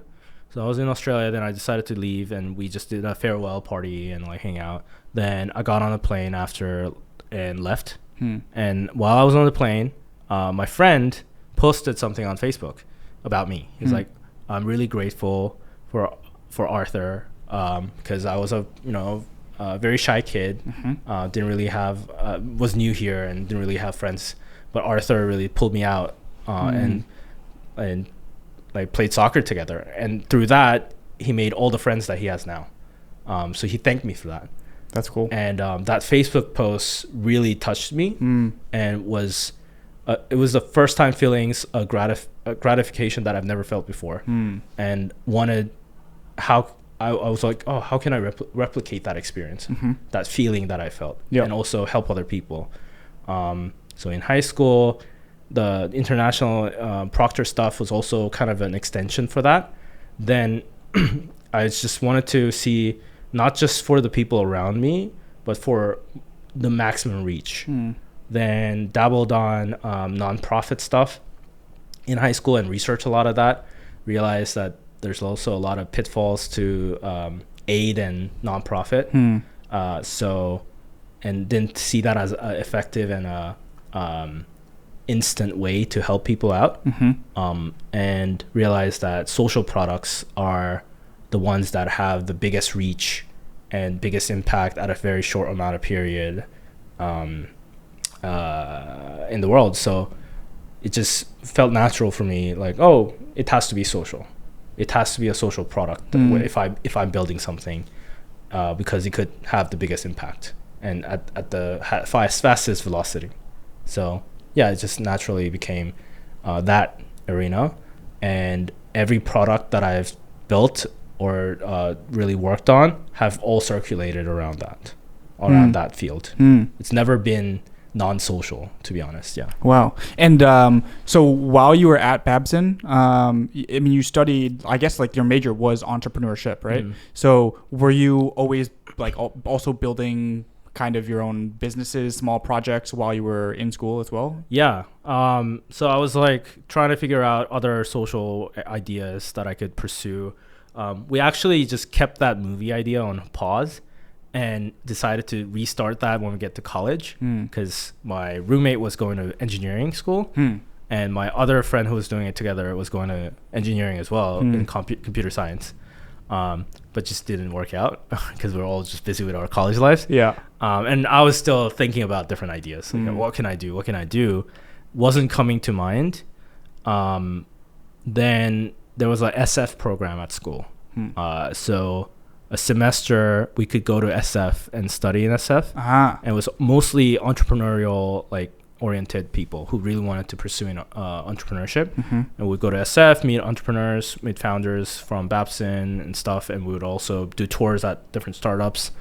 Anyway, so I went to that program, and one of my friends who also went to the program together had an idea that just came to mind while he was there. He was always in the sneaker. He was a sneakerhead. It was in the hypebeast community, and he was like, "Oh my God, all these people wait in line for shoes and stuff, like, and they do resell for like X amount. Like, why can't the rich people just buy it off at the retail, like, at a marked up price? The brands are not making money." That's the kind of conclusion and the pain point that we were talking about. Then we're like, oh, what if we could just bid the product on release? So if Supreme releases a product, instead of like people having to like click really quickly and bots buying the product, what if you just bid the highest price and you can buy the product? So that was the ideation phase that we had then. Then really try to tinker around with it and see what was the right fit, because we first started like, hey, how about we just do a SaaS product where we sell the software and program to brands to attach to their websites, like Supreme and stuff. Then we're like, oh no, actually the maximum outcome here is to build our own product. So we hired a bunch of outsourced developers to build our website, and it was COVID hit as well, so it kind of like went on a pause and downfall. But my friend was really, really into this product. So he took a leave of school. Your friend was also at Babson? Okay.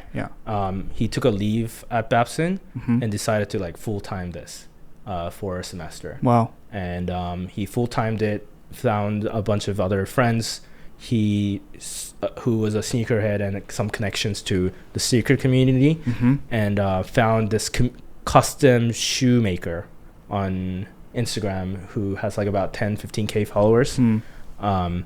And decided to kind of he decided to have that product as the first product to release on the platform. And it was like it was all well timed because it was a custom COVID design of a Nike shoe. Interesting. And our website was outsourced, so it's very shanky. Very bad. Like it looks like a scam website. Just had those products up, and just put a lot of like viral and internal like growth strategies to the product. So for example, we would give them free credits so they can bid like $75 for free, basically.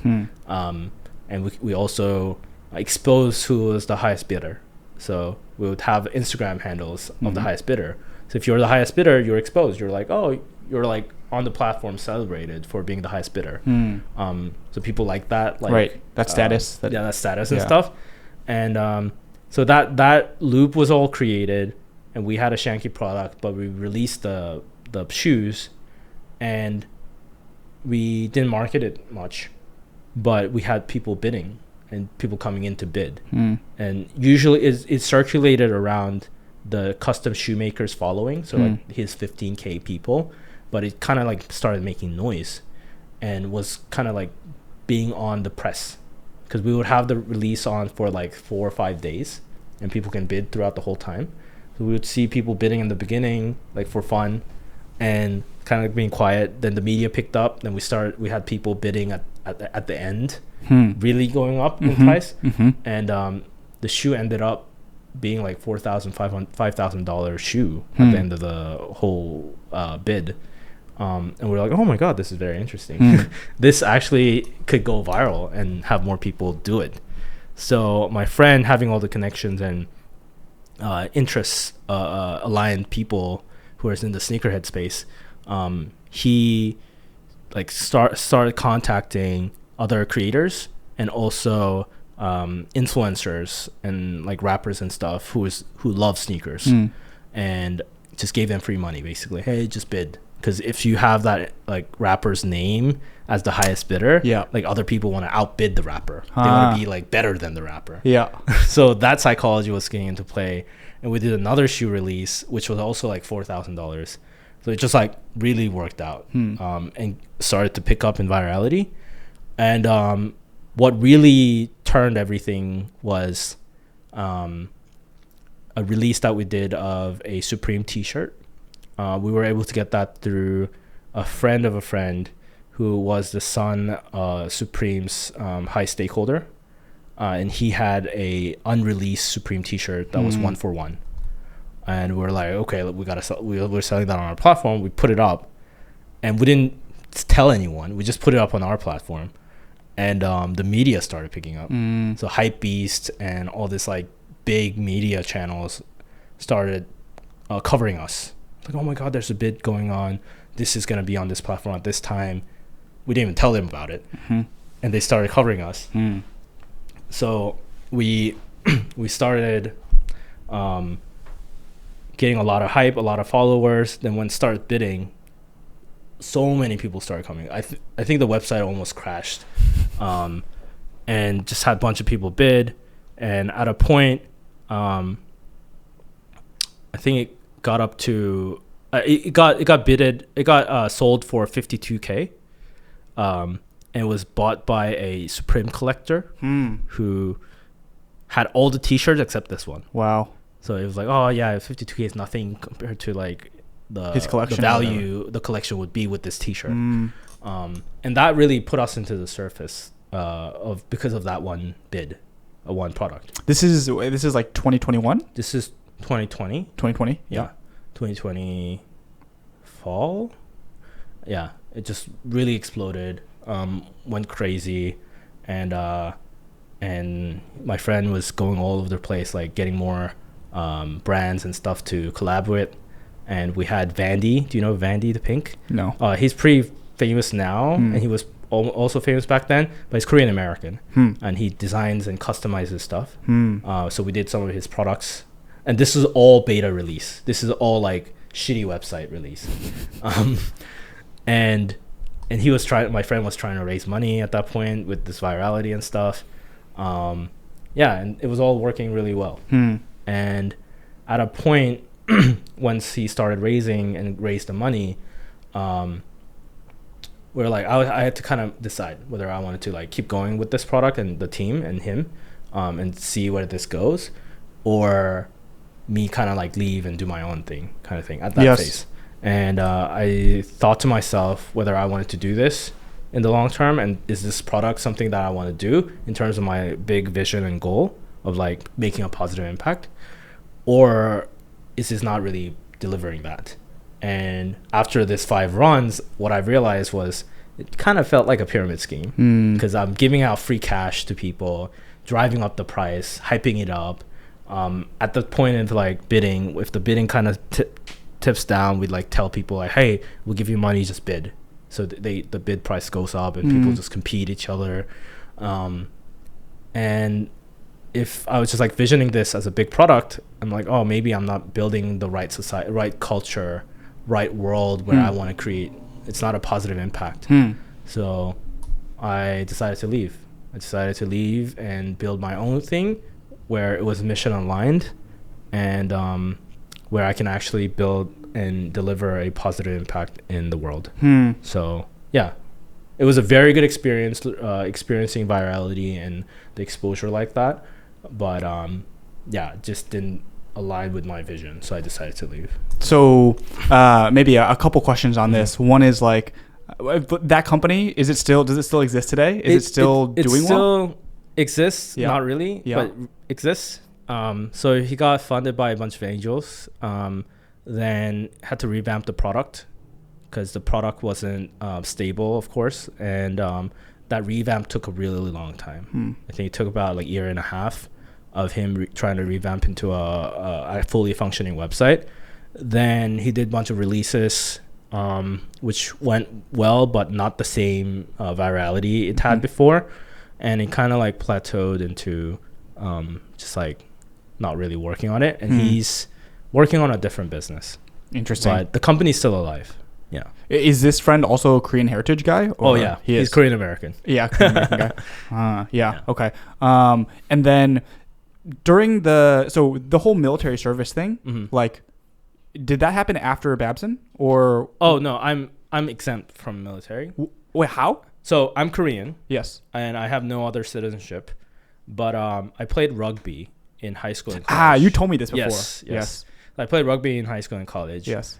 And at the end of my high school year, in a team like practice game, my teammate tackled me from behind and tore my PCL. And after that, I guess had to recover, but I played with the missing PCL for my college years. Because you can kind of replace your PCL with your hamstrings, because if your hamstring's tight enough, but it would always get my hamstrings tight after a game, and my groin's tight. But I would just keep playing. So I played in college. Then COVID hit, and COVID just felt like the right time to do a surgery. So I came back to Korea and did a surgery on my knee.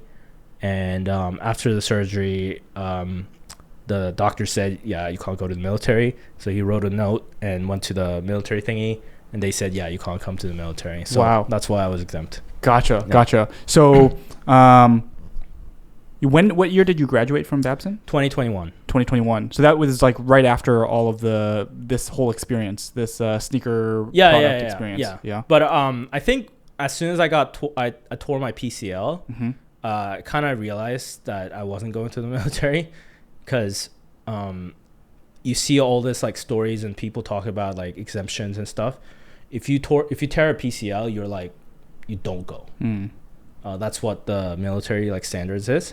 So I kind of knew from high school that I wasn't going to the military, and because a lot of the kids usually would go do their service after their first year of college, but I just didn't, because I knew I wasn't gonna go. But I just had to keep it off because I can't do a surgery, I can't do this.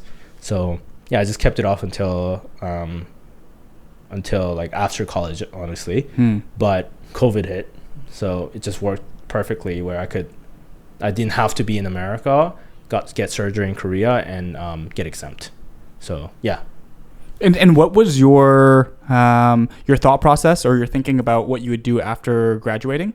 Like the interesting thing is, even though you spent childhood in Philippines, Australia, and then extended periods of time in the States for high school and college, you still are a Korean citizen, right? That's the only citizenship you hold. Yes. Right. So it kind of puts you in like an awkward spot. Very awkward spot. And this happens like quite regularly. I've come across a number of people where this is the case. Very awkward spot. So at that point, so it was like senior year. I was done with the company, the startup that I was doing. Then I was like ideating for new startups. Like, okay, what can I do that's like positive impact, social, whatever. Ideating on that, but wasn't really like solid. Didn't really have a proper idea to really pursue at that point, which made it even harder because like I can't fundraise with something or anything. And it was COVID. So at that time, I kind of made a decision by myself that I should go back to Korea. because I can't stay in America for long anyways. And being in America without any like idea wasn't the ideal choice at that time. So like, okay, I'll go to Korea. I'll ideate there. I'll take my time there. And maybe I could find other people who are like-minded and build a company there, or ideate and build a product there, and come back to America. So that came to mind, and I decided to pursue that. But before senior year, before COVID, I was like, I'm going to stay in America and figure it out here. And our school had a program called Entrepreneur In-House. So after you graduate, you can stay in America and do entrepreneurial stuff. You get a visa? Yes. It's a very interesting, I don't know if it's a thing now, but there's a loophole. So you can get your H-1B without a lottery if you work for a nonprofit or like education or like government. So school counts as one of those sectors. So what the school would do is school would hire you and get you a visa. Wow. And the purpose of your work is to be entrepreneur in residence. And you would do your business and do your entrepreneurial stuff for majority of your time, but you just have a set quota of time every week where you have to come to school and help other students and teach them about entrepreneurship, help them out. So that's just kind of the program. Yeah. But you get unlimited stay basically with that visa. Wow. And no lottery. How many people can be in that program? Is it like just a limited pool? It's like about 3. Okay. Like maybe one person per year kind of thing that can apply for the program. And I know someone who did. And it's like, and they prioritize Babson students, of course. They also had different college students do it too, but they prioritize Babson student. So I was like, okay, I gotta do this. And if you look around, there aren't a lot of international kids trying out entrepreneurship anyways. So the pool's limited, but the people who are trying out is also small. So it's like, okay, I could do this. But didn't have an idea yet. But that was kind of my choice of plan, my execution plan. While other people are writing their resume and like applying for jobs, that's what I was looking for. I was like, okay, how can I do this program? What's the requirements? And stuff like that. And so wait, what ended up happening with that? COVID happened. The program shut down. Yeah. So they shut down the whole program, and they're like, oh, it's on hold. We don't know when we'll redo this program. So it just didn't align with my college years. So yeah, that choice really went off the rails. So couldn't do it. This is like summer of 2021, right? Like post COVID, and then you come back to Korea.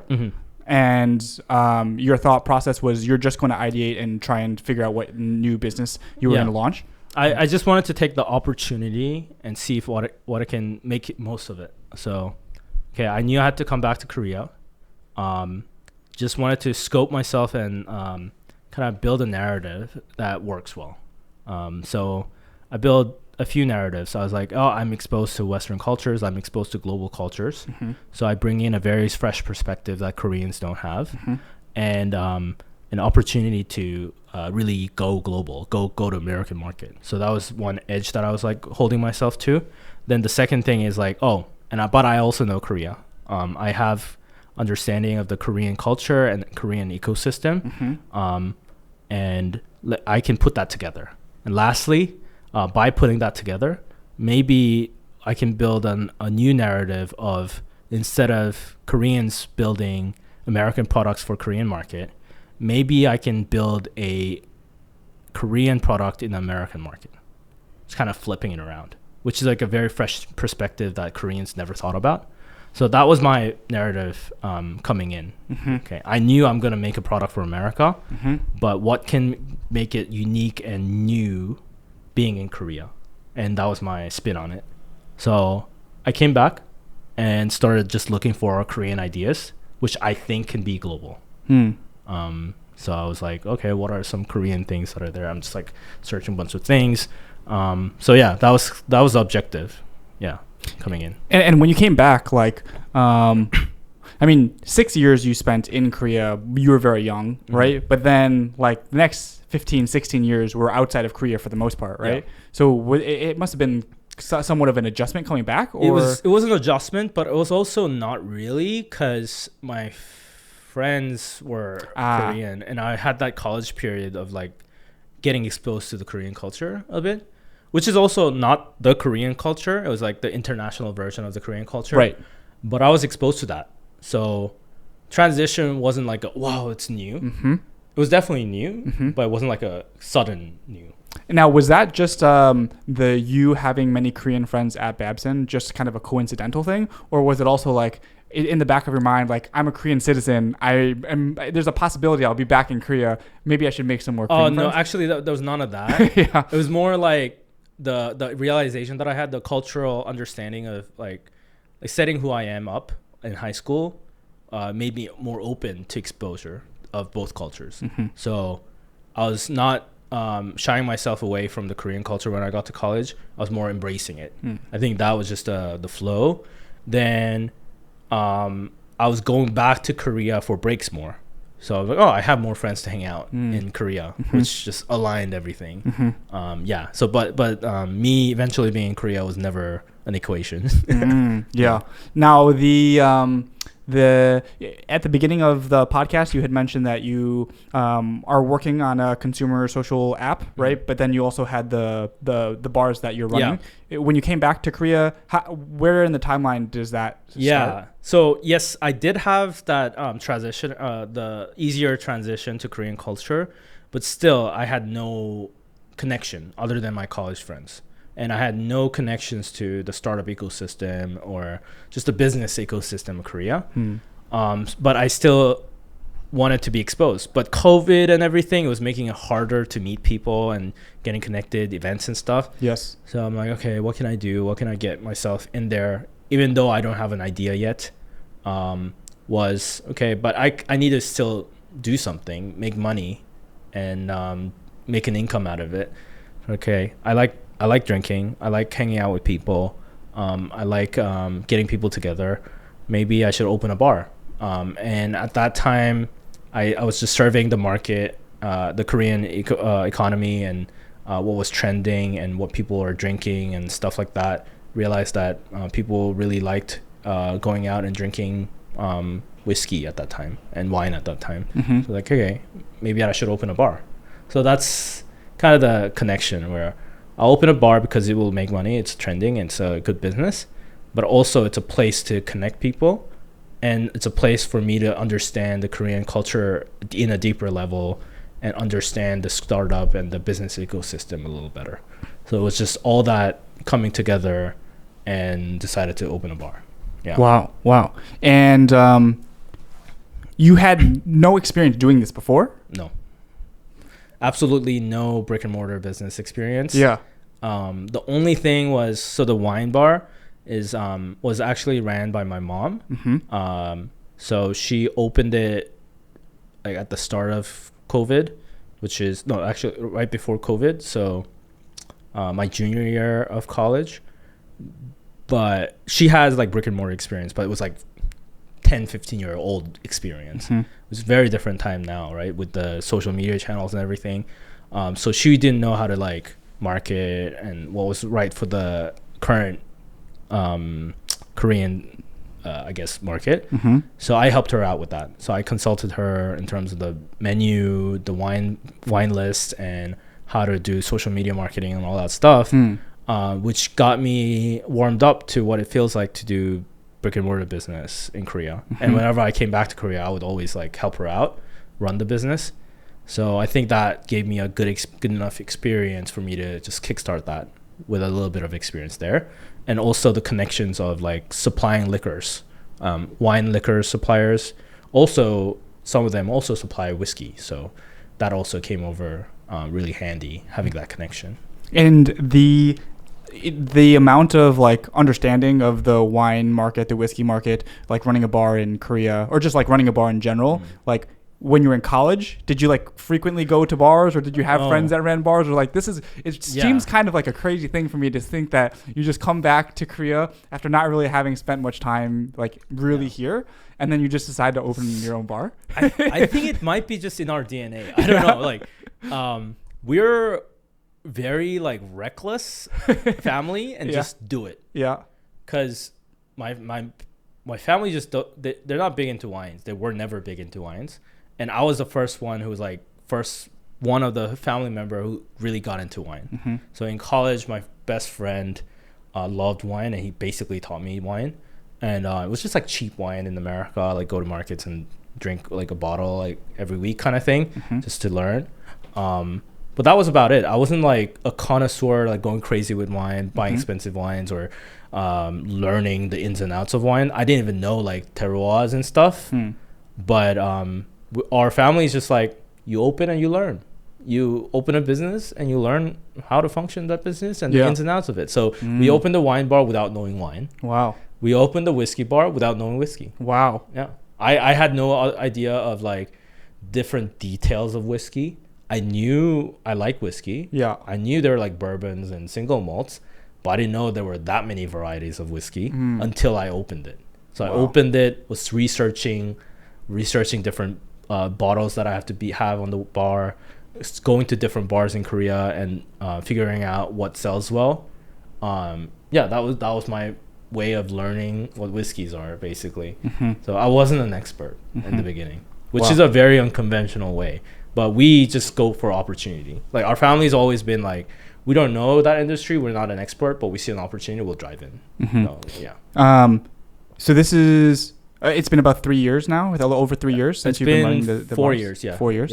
Yeah, and there's three bars, right? Yes. So the wine bar was the first one my parents opened, my mom opened. Then she decided not to run it, so I am running it. Then the whiskey bar was during COVID. Then tequila bar was 2 years ago. Yeah, a year and a half ago when it opened. And the reason why you thought it would be a good idea to open these bars was just because you had seen on like, what is it, social media, or just through talking to friends, that this was maybe like an attractive business to run, or like what was it? The first like.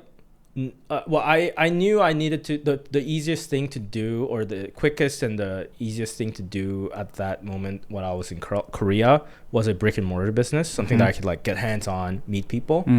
So I was ideating around different types, so like a pub, a restaurant, a soju bar, or a bunch of different ideas. Then based on the neighborhood that I was in, based on every other like decisions, realized that whiskey was the best approach, where you don't there's not a lot of foot traffic, so we don't require a lot of like a very like busy bar scene, just a very casual scene, and sell whiskey which has a higher margin. So that all just like was calculated rather than like, oh, I like whiskey and do whiskey. It was all calculated based on research. And I just had a really good experience at a bar in Korea, in near Gwanghwamun. There was a bar called I forgot the name. No worries. Cobbler. There's a bar called Cobbler. It's like a small hanok and like small bar, but the service was so good. Like they asked me like, oh, what alcohol, what do you like? They didn't even give me the menu. They don't know the menu. They don't have the menu. Like, There's no menu. There's no menu, and they're like, what do you like? Like, oh, what do you mean? Like, oh, tell me the taste profile that you like, and we'll match it with you. Match it for you. And that experience was so new, because I didn't go to a lot of bars. I would only drink at the dorms, so didn't have that experience. Right. And that was like, oh, maybe this is a good experience. Maybe I should like open a bar. And started going to more bars and realized that this is a culture and this is like an experience. And you talk to the bartender. So I was like, oh, let's do that. It'll work out. Wow. So yeah. And then location wise, like you decided, how did you decide in this area? So we're in Cheongdam area, yes, right? Yes. And I guess like the like reputation of this specific neighborhood and the reason why you decided to open a bar here rather than potentially other locations? Yes. So there are a lot of calculations involved here. My family, whenever we came back to Korea and like visited, we were always in that neighborhood. And when we came back to settle, we were in that neighborhood as well. So that's one reason. And by being in that neighborhood, I could actually see every time, every day, like every time in the day, and what the foot traffic is, what the makeup of the people is. I love observing. So I would just like walk around and see what type of people are walking around, what kind of food, restaurants, shops are around. what people are doing at night, what people are doing at day, on a weekend versus weekday. I would just observe and kind of made my analysis on Cheongdam area.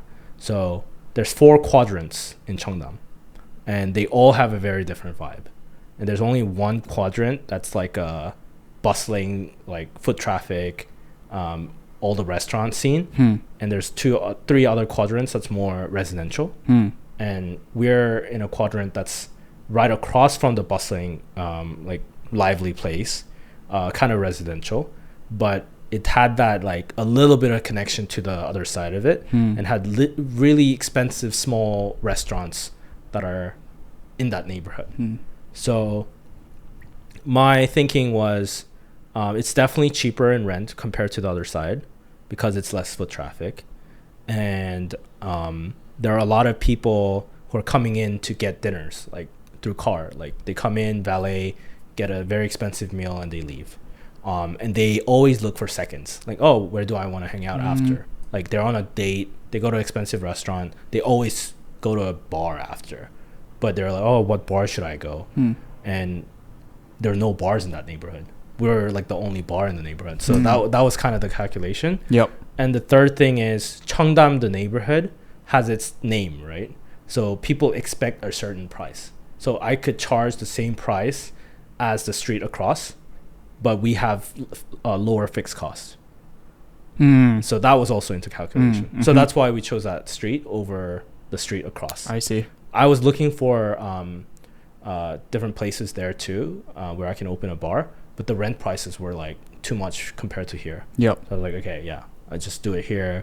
If I can build enough presence in that neighborhood, I could have enough people come in without the foot traffic being there. So yeah, that was kind of the calculation. And the kind of secondary objective of like building a social network in the process, or meeting interesting people, like did that transpire as well in this whole bar adventure? Yeah, so I was in the bar. So during the day, because bar was open at night, during the day I would just sit at the bar and ideate, research ideas for startups. And at night I would just like serve customers, talk to people. Yeah, so none of the direct connections that I was making came translated over to startup scene. But during the day I was just ideating on that, like the objective that I had of like finding that narrative. And found that there's a big business in Korea that was never a thing in America, which was gift giving. So Kakao Gifts was really big in Korea, but there was no online gifting service in America. I was like, okay, maybe I can do that for America, kind of copy the model in Korea and do it in America. So that was being ideated. Then, of course, for that service, I needed a developer. Of course, it always comes back to the developers. So it's like, okay, maybe I should like find a program that I can like find, or community or whatever, to meet developers, because this bar doesn't attract developers. Yeah. So I was searching for stuff, but I also still wanted to keep it like international. So I was looking for stuff. Then coincidentally, Antler had its first batch opening, and they were recruiting people.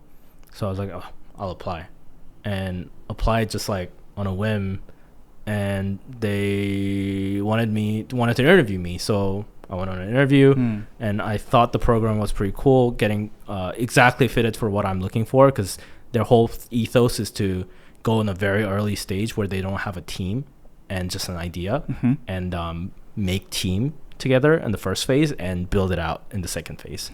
So, okay, this is perfect. I can meet other like-minded people who's willing to team up with you through this program. So I decided to jump on the program while I was in the bar. So I got in, and the program started, and that's where I met my co-founders. And my co-founder was also, she's Korean, and she's only lived in Korea, but she had that big dream of going global, and that was already instilled in her, where she wasn't thinking about a product just for Korea, and I think that clicked together with the gifting idea, and she really liked the angle. and decided to team up with me. Mm. And yeah, so that transpired really well. Went through the IC, got investment from Antler, and yeah, I was going on a high, really good note. What is IC? Investment committee. Investment committee. So Yeah. Antler has like 2 phases. The first phase is teaming up phase. So you find your co-founders and team up. And once you team up, you have to basically build an idea and pitch. And during IC, you pitch the idea, and the Antler team decides to invest or not. So all the teams that don't get investment through IC are dropped.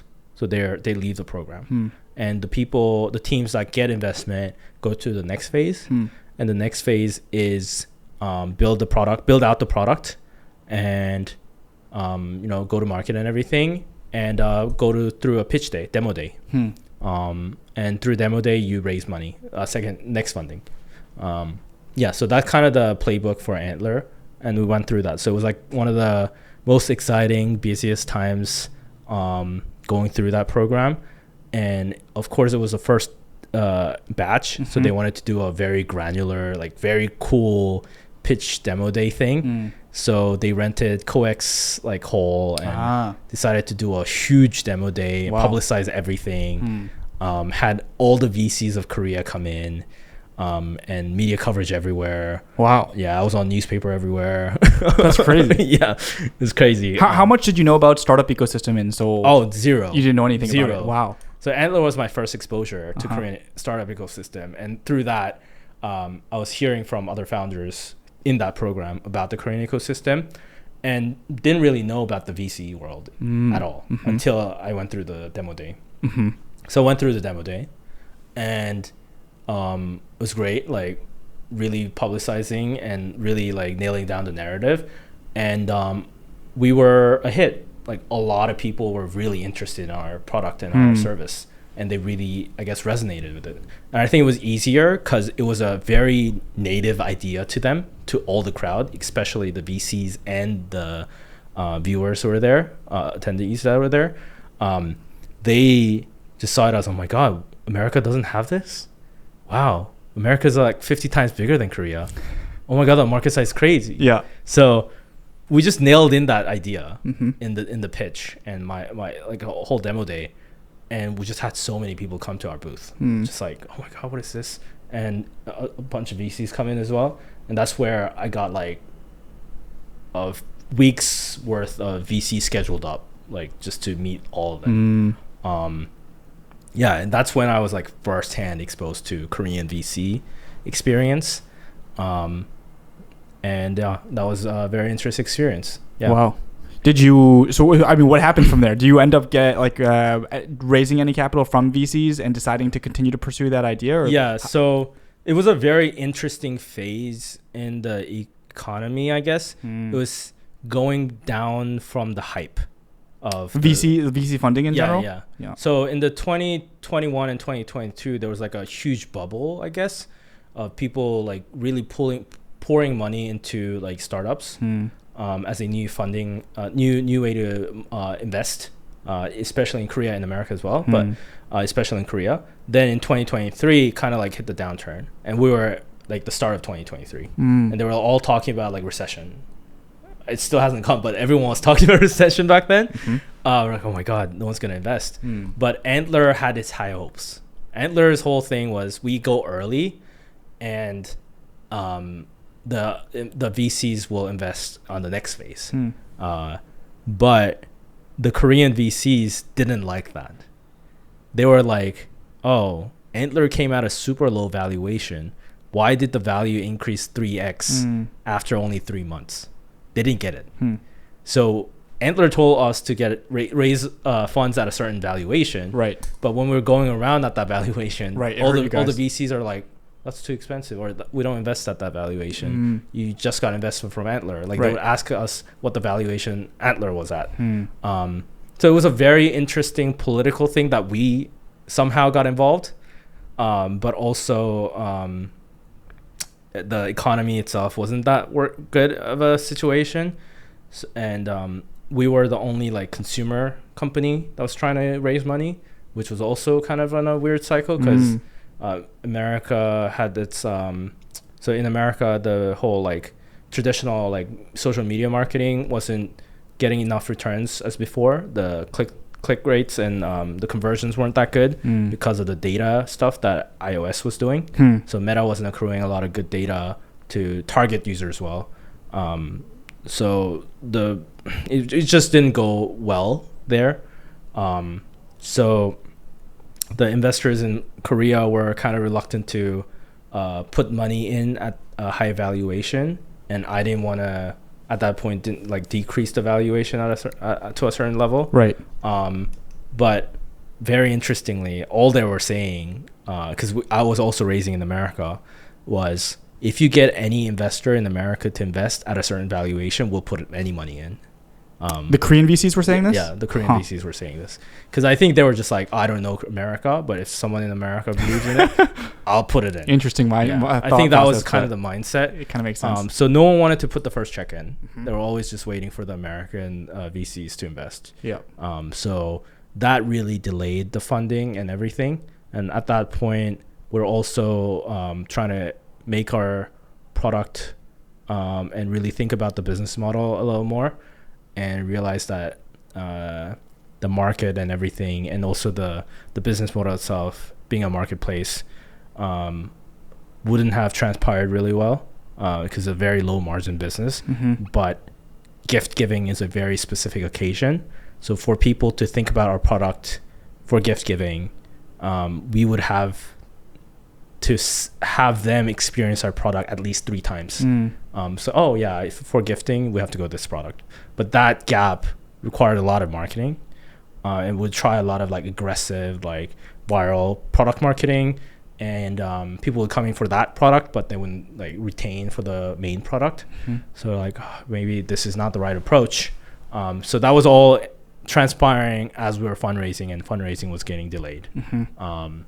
So our runways were running short, and the product wasn't panning out the way we wanted to with the pivots and everything, and decided to fold the business. And also in America, we had a lot of hard time because it was a Korean business. It was a Korean startup and a Korean corp, which made it even harder to kind of seek funding in America and transpire there. So the limitations didn't make it worth like really staying up for, and the idea wasn't panning out anywhere, so we just decided to fold the business.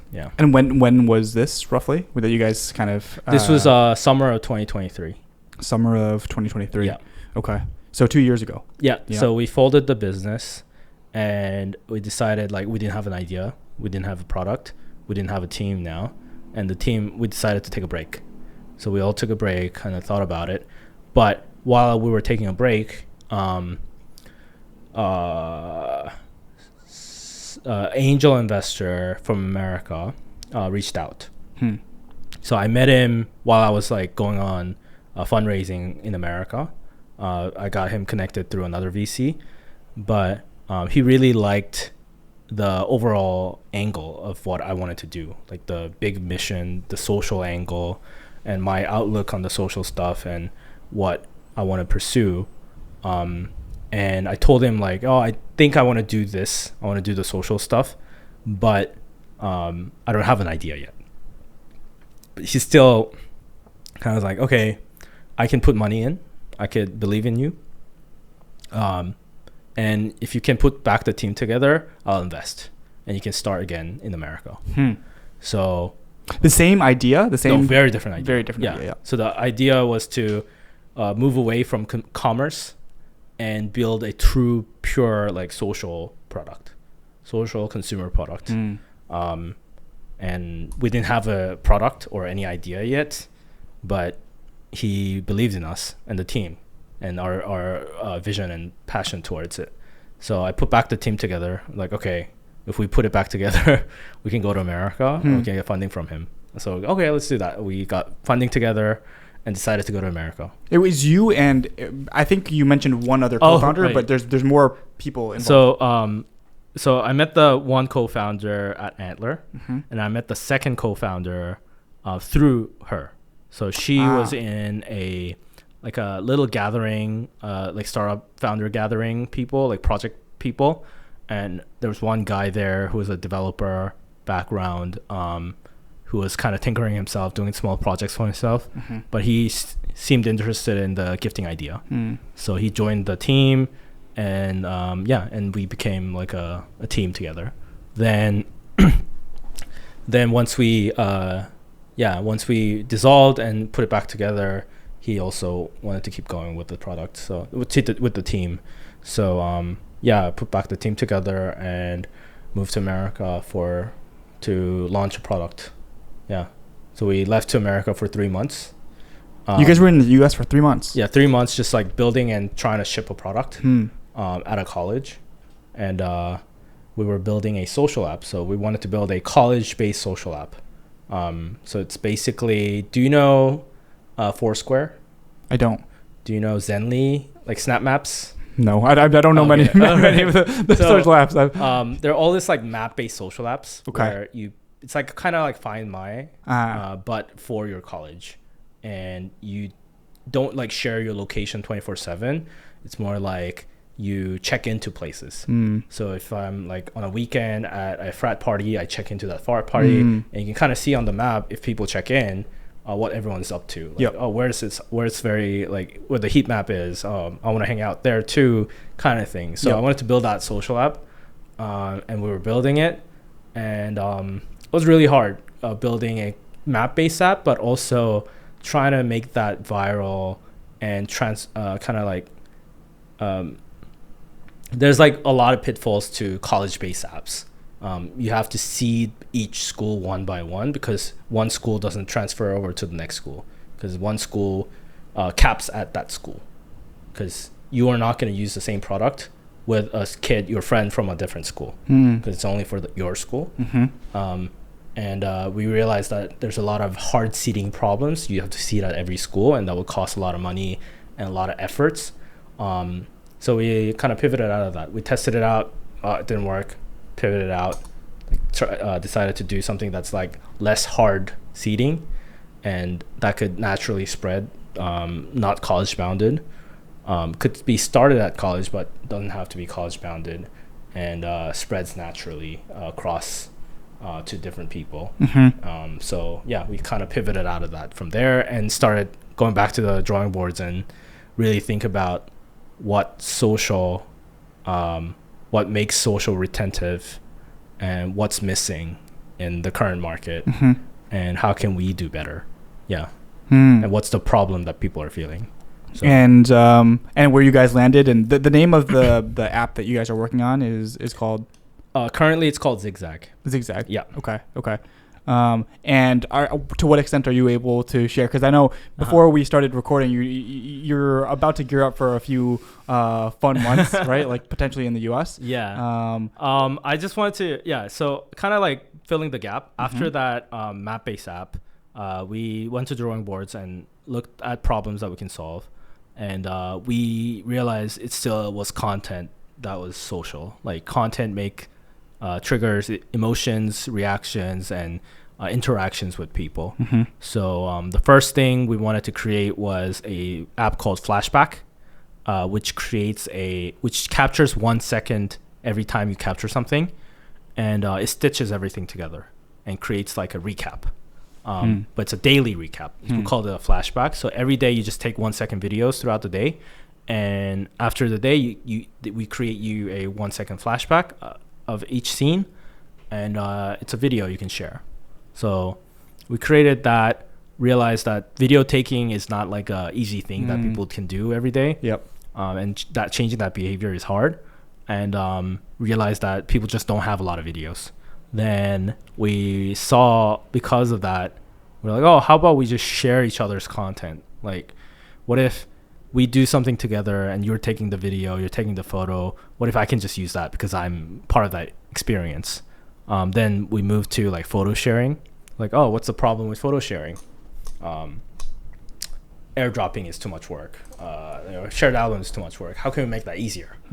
So we started to think about like, how about we can just like tag people on the photo and it automatically shares with each other? oh, maybe that's easier. So like try to do that angle. It's a more utility based approach. And it was too utility. It wasn't like fun or social. Then from that we were like, okay, how can we make it more novel and interesting? So that it was basically a smooth change of thoughts and transitions based on user feedbacks and learnings that made the current product from there on. So from flashback, creating content, to collecting content, to collecting content, how can that be more fun, to like a shared camera angle where you can share a camera together, and as soon as you take a picture, it gets shared automatically with each other. From there, we realized that's a very occasional stuff as well. It's not a daily product. It's a fun product and it's a useful product, but it only is useful when you do an event or an outing or something. We're like, okay, how can we make it a daily product? How can we make it a habitual thing? And we kind of transferred over and like got user feedback and kind of realized that it had to be something unique of a content, unique of a output that they're creating from this product, not just pictures and videos, and pictures and videos sharing, but a little more than that. And tested a bunch of different outputs, but the classic way of putting different contents in different layouts all have been done before, or is already kind of like not novel anymore. So now we realize with this whole Gen AI wave and AI wave, it could be done better. There could be a new output created with this two combined. So our approach now is to create this fun content with each other and share photos with each other, contents with each other, with a mixture of photo or video and a prompt. It could be a Gen AI creation. It could be like a fun output that's created with a mixture of that, like a text output or whatever it is. It's kind of a mixture, a new format, new output created with the addition of AI, I guess is the angle. And we're seeing that this has a potential, or this kind of solves the fun part, the part where we were missing. That's like, oh, I can do this daily and fun. I can just like make fun of each other, like make reactions and interact with your friends using AI. Was enabled with AI. Before it was just like Snapchat, basically taking photo and sending a photo and interacting with the content itself. But now with the addition of AI, it just elevates the interaction better. And it became more of a daily kind of product.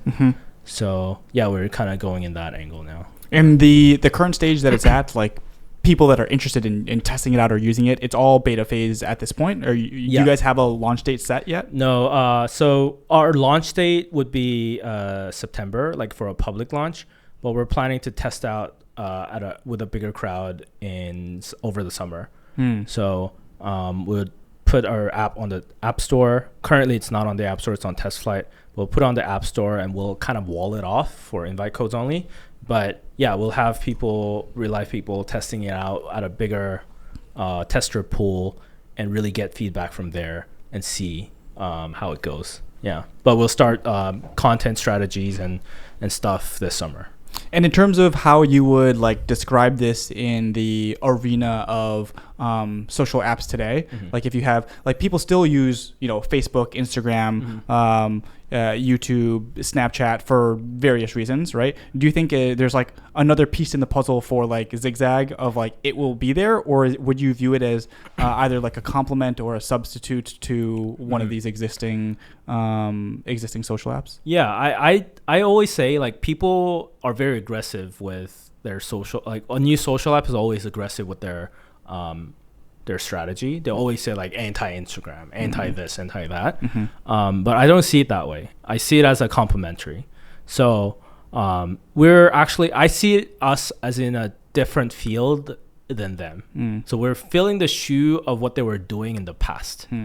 So all the social apps now are not social anymore. Like they're just media apps. It's like a small TV that's on your phone. You're scrolling through branded contents, influencer contents all the time, and you're just consuming. There's no interaction. But I think people still want that, still want the interaction, the friendship that they had back in the day on Snapchat, on Facebook, on Instagram. That's completely missing right now. And we're just filling that gap. That gap is open. But even though that gap is open, we need to fill it up, not with the same thing, with something novel and different. And that's what we're trying to do. We're trying to find what's novel and what's different that can fill that gap, and have people come in for the novelty at the start, but they retain for the need that they had in the past to connect with people, to interact, to react to each other, to build friendship. So that's kind of our outlook on the social stuff, and that's why we don't see it as like the alternative, but more of a complementary. Yeah. The product itself, you're building it with mostly a global market in mind, right? Like, are the people that are going to be beta testing and the group of people that you're piloting this project on, are they based in the States, or is it going to be launched in Korea simultaneously? Like, how are you thinking through that? Yeah, we're basically we've been testing in America with American college students, and we'll definitely be based in America. I see. I've been trying to find international exchange students who are in Korea to test it out and stuff, but couldn't really find the right crowd to do it. So I'm testing out in America, and also for the content strategy and everything. It's both the test for content and also for the product. So it has to be the American market that I'm testing for. Yeah. I should check how. Man, we've been going for much longer than I originally intended. Like, probably an hour longer. But a few things in closing. Like, one is, you kind of had sketched this like picture of American dream, right? And then you said like, your Babson experience and then coming back to Korea, it like shifted your like identity or like your acceptance of both cultures in terms of like a longer term of like what success looks like, right? And the kind of life that you want to live. Do you still feel like you have that like American dream mentality, or still that same viewpoint that you once did of the US? And like, how do you view your experience here in Korea? Because you've been here for a few years now. Yeah. Right. I'm just curious, like where it puts you today. That's a interesting thing, because I think it definitely changed. It definitely changed from just a innocent kid who didn't know much about America other than the media that I was exposed to, from now who have fully submerged myself into the Korean culture as well, and really accepting both. I think I identify myself as a Korean person now, other than like Australia or whatever, and I strongly like hold that position. And now it's a little altercations and shifted from my like true just like pure American dream. I think I still want to succeed in America and make a product there. Not because it's America, but because still true to this day, if you want to build a global product, the best market to start is America. I think that's the only reason I would start in America. And second objective that I've built upon after being in Korea is how can I like make a standard of a Korean background really succeeding in the global space, especially in the consumer space, especially in the consumer social space. I want to kind of like set a route or have experienced that and have succeeded that, to have other people, other founders, other Koreans to think, oh, I can do global. I can build a consumer product that's global. I can build a fresh, new, out-of-the-box product that's never been done before. And I just want to kind of instill that here, represent that here, and kind of represent in Asia and represent in the global space as a Korean founder who made a global social consumer service. Yeah. So that's kind of the shift in objective. Yeah. It's like we kind of talked about this privately before, the whole almost like paradox of global Korea, because on the one hand you have like the K-pop, the K-beauty, the K-drama stuff, right, which like truly is being consumed on a global level. But then also I think a lot of foreigners who come here to Korea and expect, let's say, a global Korea, it's like that's not really, they're not getting that to the fullest. I feel like I see this often in the startup ecosystem, where I'll have some conversations with either founders or VCs, and it just feels like such a different world that they're living in than if I'm going to like San Francisco and talking to founders and VCs there, right? To them, it's a no-brainer, but here, like some people, some founders, some VCs, they really haven't experienced what it's like to be outside of Korea. Like maybe they did like some exchange program, or maybe they spent like a year abroad. But it's very different to like understand and live in the culture. And that is ultimately like my hope with Cambridge as well, right? Is like there are so many people like yourself that have these like very interesting, I would say truly global experiences, and then maybe in terms of the opportunities that they're given, or people in Korea being able to see opportunity in some ideas, it's hard for them to kind of adopt the perspective or see the opportunity when their whole like culture or environment is like completely different. Right. I think like yes, I've after being exposed to Korean VC world and the startup space, I was taken aback a little bit. I had higher hopes, honestly. Then from being just like down on it and like kind of like leave on that note. I kind of wanted to rebuild it in a way, not rebuild it, but more like set a different path, opportunity, possibility, where there are like different startup stories. Like there's a good startup story of Notion being like, we had an idea, but we didn't have like enough money to do it, so we went to Japan and built the product. Like I want Korea to be kind of like that story where, like in the future, I'd be like, hey, yeah, we built a team in Korea with the Korean founders and Korean engineers, and built this whole startup here and succeeded globally. And it's all possible. You don't have to be in America at the beginning. You don't have to like really live the American lifestyle to succeed in America. In the consumer space, you could try and error at a higher pace at a cheaper price in Korea and succeed in America. And I just want to show that path so they can follow. And I think Koreans do better that way. Like I've always seen Korea have a boost in the startup world when there's a presence of someone who's done that. And they just follow that path. So I just think that's kind of the route that I wanted to take and give back to the community in the future when I make it. It is interesting. The whole dynamic of having a precedent set is like even in Korea, if you come with a idea that has never been tried before, like VCs won't always look so fondly on that, right? Whereas in the States, like that is what the VCs want, right? Is an idea that has never been tried before. And to your point, if people that were born and raised in Korea see examples of other Korean heritage types of folks that are making it big in the States, then maybe it makes them more willing to try these sorts of like novel ideas. I think that's a hope. And it does seem like there is a huge arbitrage opportunity for Korea, because as it relates to like quality of life, like convenience, safety, like all these basic things, but then also like the level of talent and intellect and like work ethic is like that. That's all here, right? And cost of living is like considerably lower, right? So it seems like even though the government has pumped so much money into the like startup ecosystem, it still seems like there are like low-hanging fruit opportunities that could have been grabbed if it was maybe executed in a different way. And I hope that there are more people like you that see that too. I think it's just the focus is different. The focus is wrong. The precedents that's been made for the past 10 years have been a copy. Like it's been, find an idea in America, copy it for Korea, and you make X amount of money. You exit at this time.